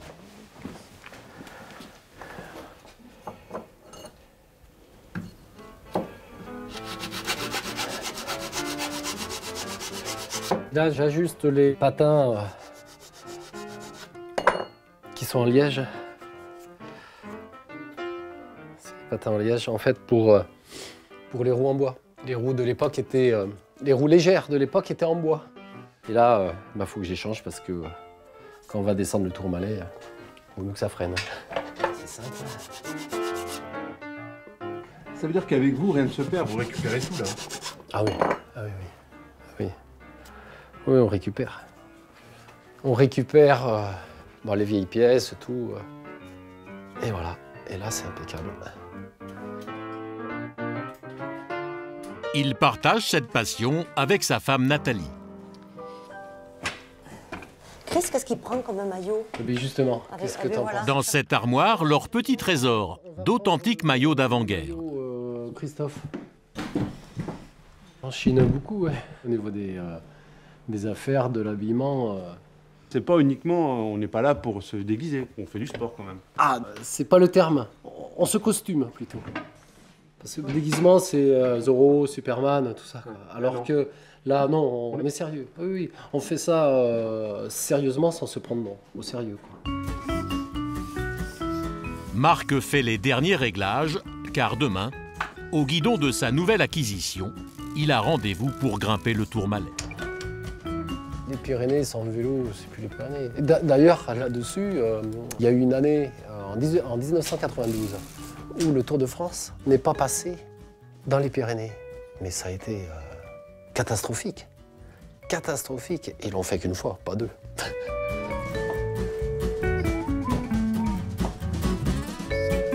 Le lendemain matin, à Sainte-Marie de Campan, au pied du col, Marc retrouve Chris et Johan, deux amis avec qui il roule régulièrement en montagne sur des vélos anciens. Quand tu crèves, on a les chambres à air de rechange. De quoi réparer. Chacun a son vélo. C'est quoi les années des vélos là? Celui de Johan? Johan, 1925. Chris, 1935. En route. À tout à l'heure. Ciao Nathalie. Ciao. C'est parti pour 19 km et si tout va bien, pour 2 heures d'ascension.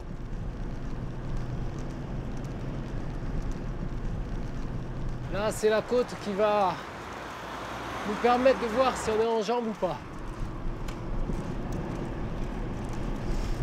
Parce qu'après Sainte-Marie, ça monte. Chris est américain. Il y a 10 ans, après des vacances passées dans la région, il quittait la Californie pour s'installer définitivement dans les Pyrénées. Originaire de Tarbes, Johan est le local de l'étape.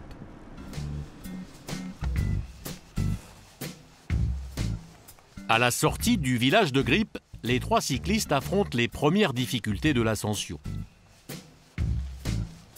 La route s'élève brusquement pour atteindre 9% de dénivelé.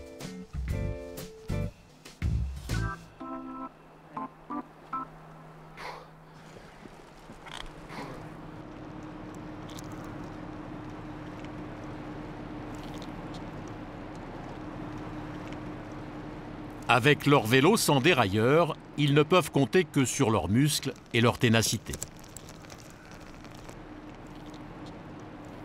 Pour pouvoir monter avec les vélos anciens, il faut de l'entraînement, quoi. Hein. Ça ne s'improvise pas, hein. Monter un col avec un vélo ancien, quand même, c'est beaucoup plus difficile qu'avec un vélo moderne. Disons, on va quand même moins vite.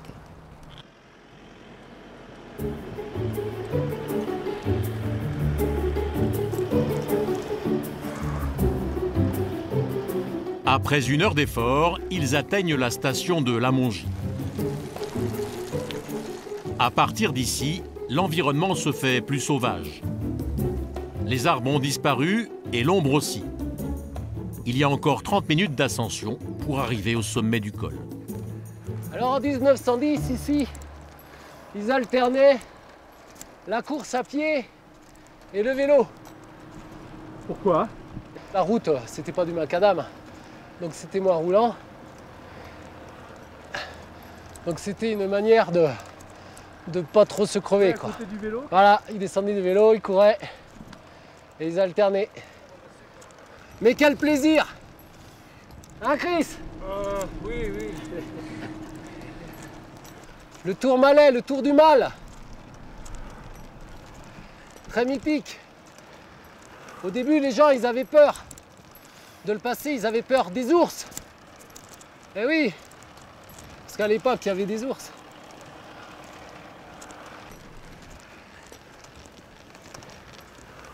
Partis il y a un peu moins de 2 heures, les 3 amis abordent enfin le dernier virage du Tourmalet. Ouais, les gars!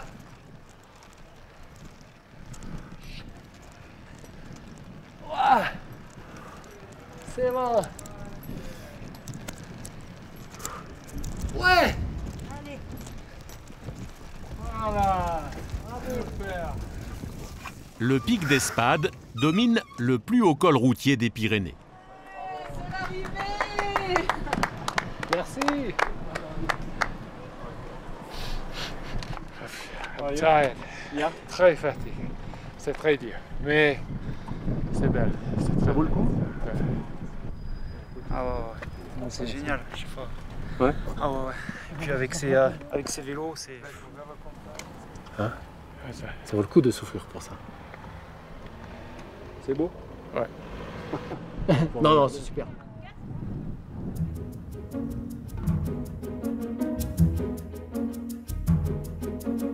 Nous abandonnons le Tourmalet en longeant le pic du Midi de Bigorre et son observatoire pour rejoindre la frontière espagnole et y découvrir le géant pyrénéen, l'Aneto.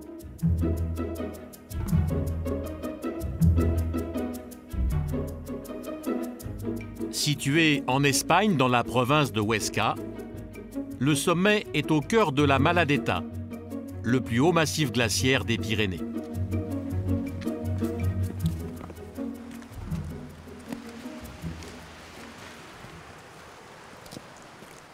Nous retrouvons Baptiste Sicre et Pierre Bogineau, les 2 guides de haute montagne initiés à la cuisine sauvage par le botaniste. Partis de la vallée de Luchon, ces professionnels des sommets marchent déjà depuis 2 jours. Ils encadrent 2 amateurs passionnés. Ah, derrière.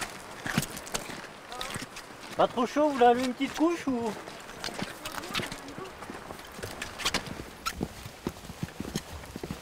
Ouais, Chris, Katharina, c'est bon? Ensemble, ils se dirigent vers le toit des Pyrénées.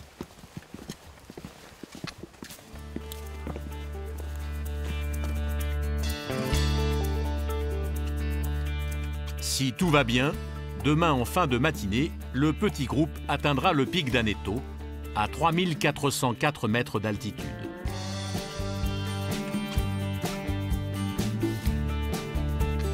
Le sommet domine toute la chaîne depuis le côté espagnol de la frontière.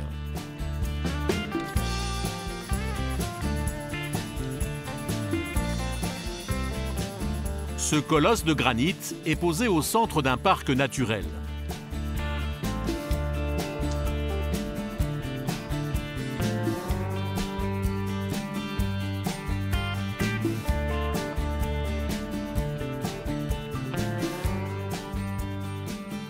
Ça va être sympa.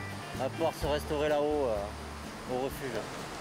Petit passage où il faut poser les mains. L'ascension de l'Aneto est exigeante. Cette partie du massif très accidentée rend la progression difficile.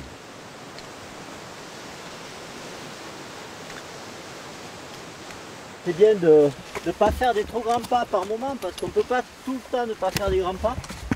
Mais c'est vrai qu'on s'économise beaucoup si on fait des petits pas en montagne. Hein, c'est moins fatigant pour, au niveau musculaire.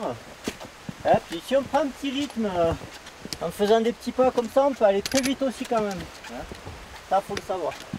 Après, c'est clair, des fois, il faut monter un peu les jambes quand c'est escarpé, un petit peu comme ici, quoi. Hein, voilà.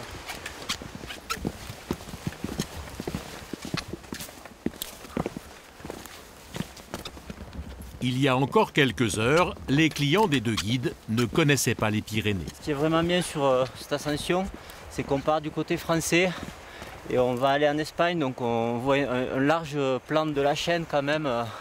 Même quand on sera en haut, on verra super loin, on est quand même au centre des Pyrénées ici. Donc c'est vrai que c'est super de leur faire découvrir ça, eux qui ne connaissent pas les Pyrénées, quoi.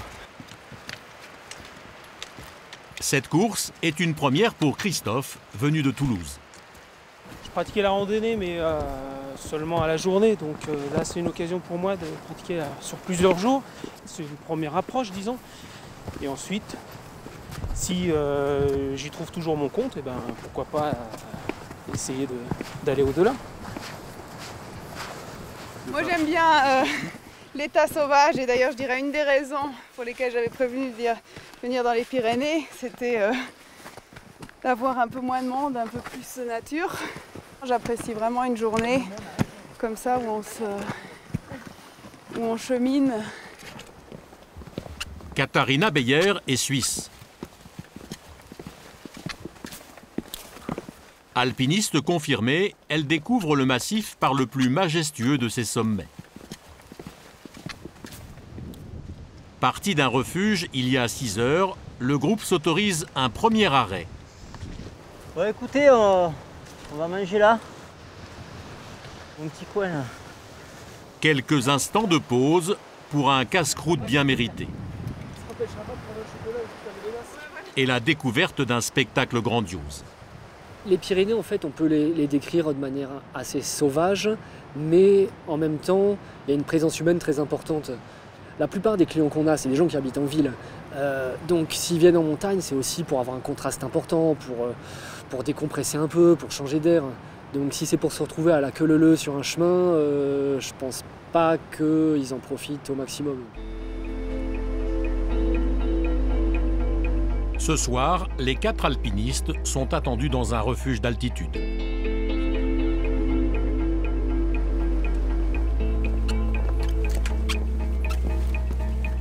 Pour l'atteindre, ils vont devoir encore gravir près de 1000 mètres de dénivelé et franchir plusieurs cols.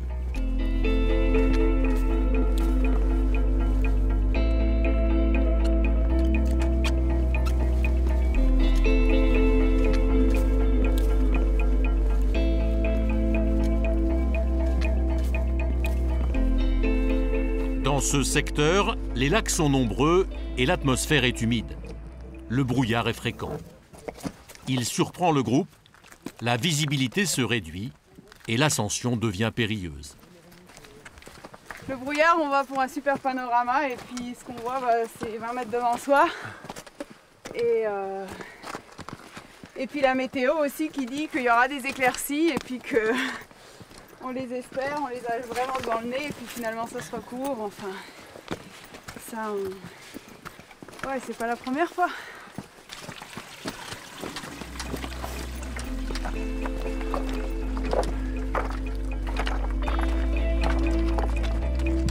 Il reste encore 1 heure de marche avant d'atteindre le refuge du Portillon.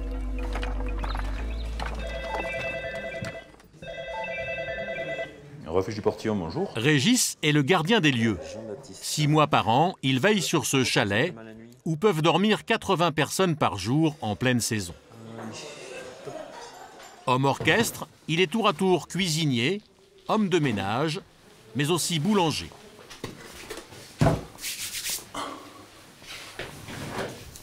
Alors c'est une chance de pouvoir faire le pain en refuge parce que la plupart du temps on le porte. Contrairement à la plupart des gens qui vont chercher la baguette au coin de la rue. Ici c'est 20 kg de pain à 5 heures de marche donc c'est pas le même résultat. Alors quand on peut le faire, voilà, on essaie de faire le mieux possible avec les moyens qu'on a, quoi. Les gens s'adaptent, ils voient bien qu'ils sont déjà bien contents en fait qu'on leur propose un repas, un lit, un repas chaud et de pouvoir s'endormir le ventre plein. Voilà, ça y est. Allez, dans 1 heure, ça sera au four.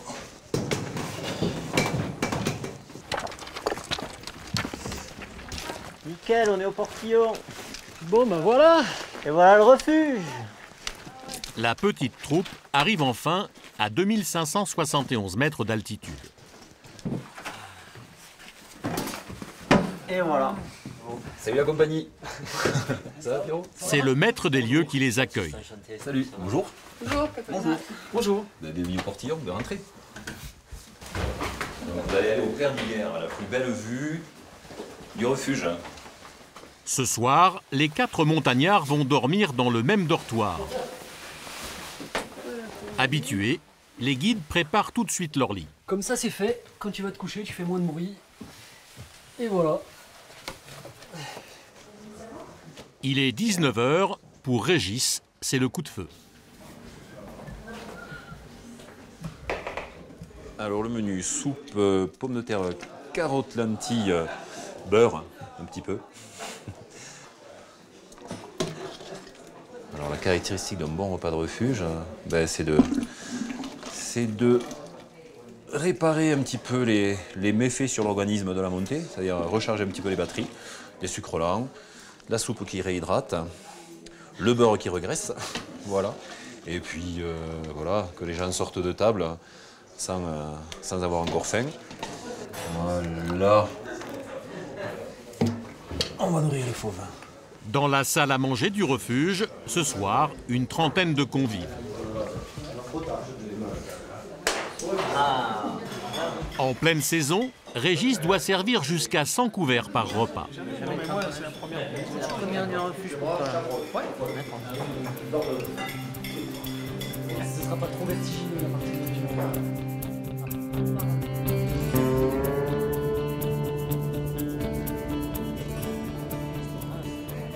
Le dîner est tout juste avalé.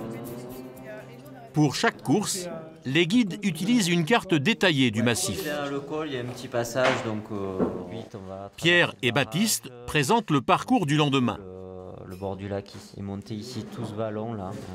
Chaque difficulté est commentée.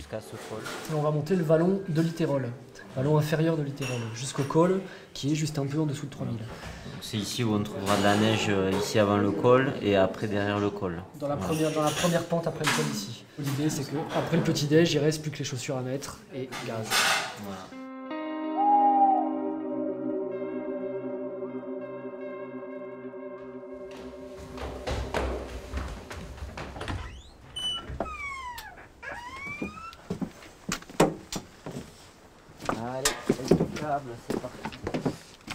Il est 4 h du matin. Après une courte nuit, le groupe se met en marche. On marche un peu, on enlèvera une couche un peu plus loin. Dans moins de 6 heures, ils devraient atteindre le sommet. Vous avez vos crampons et vos baudriers dans le sac. C'est bon? Lunettes de soleil, gants, bonnet. Le sentier s'estompe pour laisser place à un pierrier.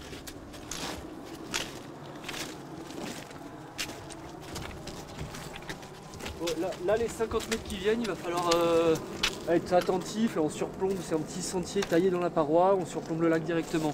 Gardez bien vos pieds, après il n'y a pas de piège. On y va tranquillou. Marcher la nuit vers un col dont on ne voit pas la fin, ça a son charme, c'est agréable, tout d'un coup on est en haut. Après seulement 15 minutes de marche, c'est un premier passage délicat qui attend les grimpeurs. De la glace.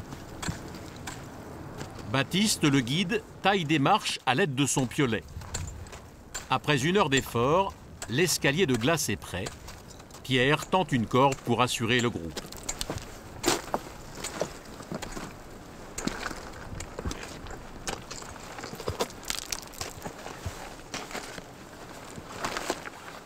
Le jour se lève sur l'Aneto et la colonne peut commencer la traversée du passage enneigé.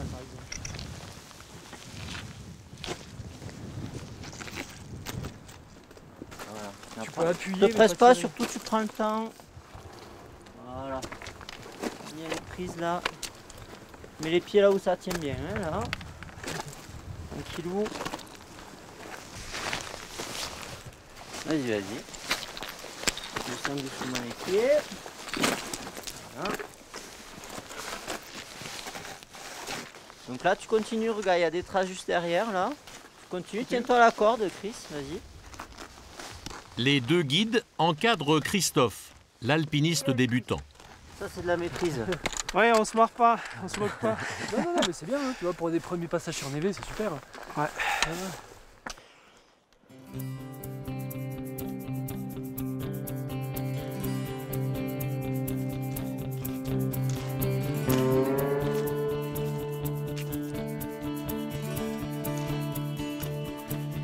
Encore une demi-heure d'effort, à 2900 mètres d'altitude, le groupe découvre un panorama extraordinaire.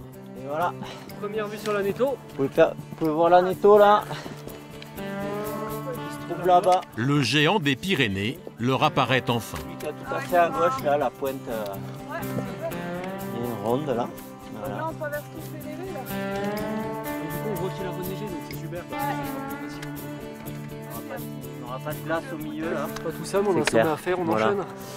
Donc on avance, on prend l'arête. Hein. Allez, go.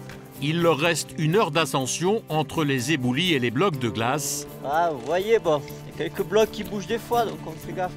pour atteindre les étendues de neige.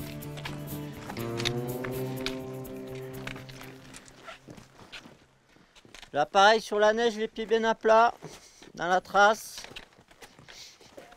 C'est plus impressionnant de près que de loin en fait. Non, les petits passages comme ça sur glace. Parce que là, on ressent vraiment la pente. Et la glisse, ouais.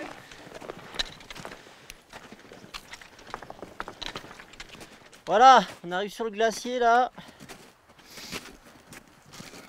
Attention, il y a un peu de glace ici, marchez sur les pierres. On va mettre les crampons, le baudrier, la corde. Avec sa centaine d'hectares, le glacier de l'Aneto est le plus grand des Pyrénées. Mais c'est aussi l'un des derniers, à cause du changement climatique. En un siècle, il a perdu la moitié de sa surface.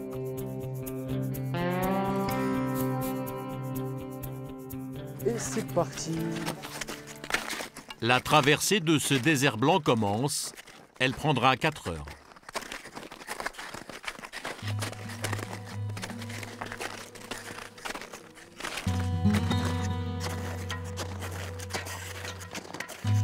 La pente s'accentue, l'altitude se fait sentir.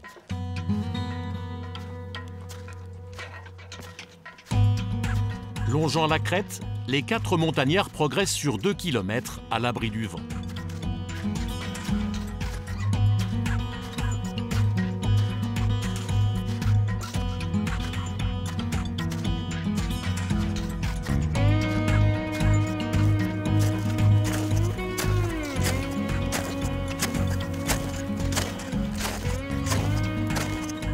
Puis le glacier s'interrompt pour laisser place au minéral.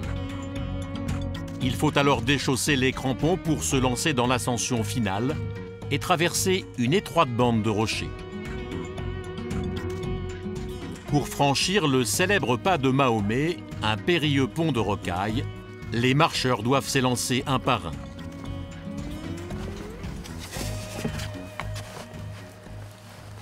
Attends. Voilà, c'est bon. Tu viens bien vers ta gauche.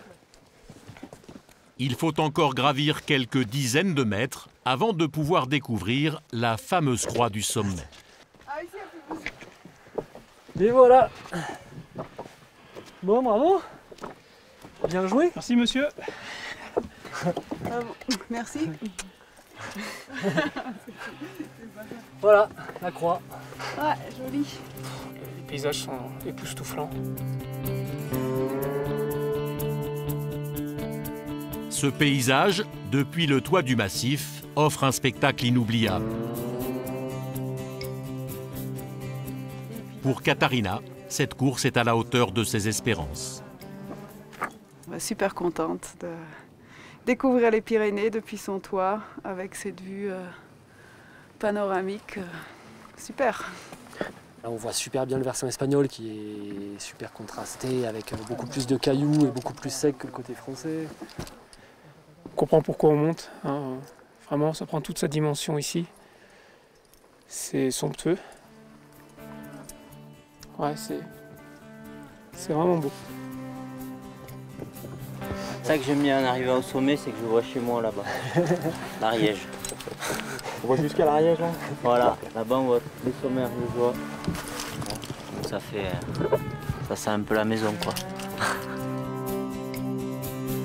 Vigie de granit et de glace, le pic d'Aneto attire chaque année des dizaines d'alpinistes. Ils viennent du monde entier pour réaliser un rêve, escalader le toit des Pyrénées.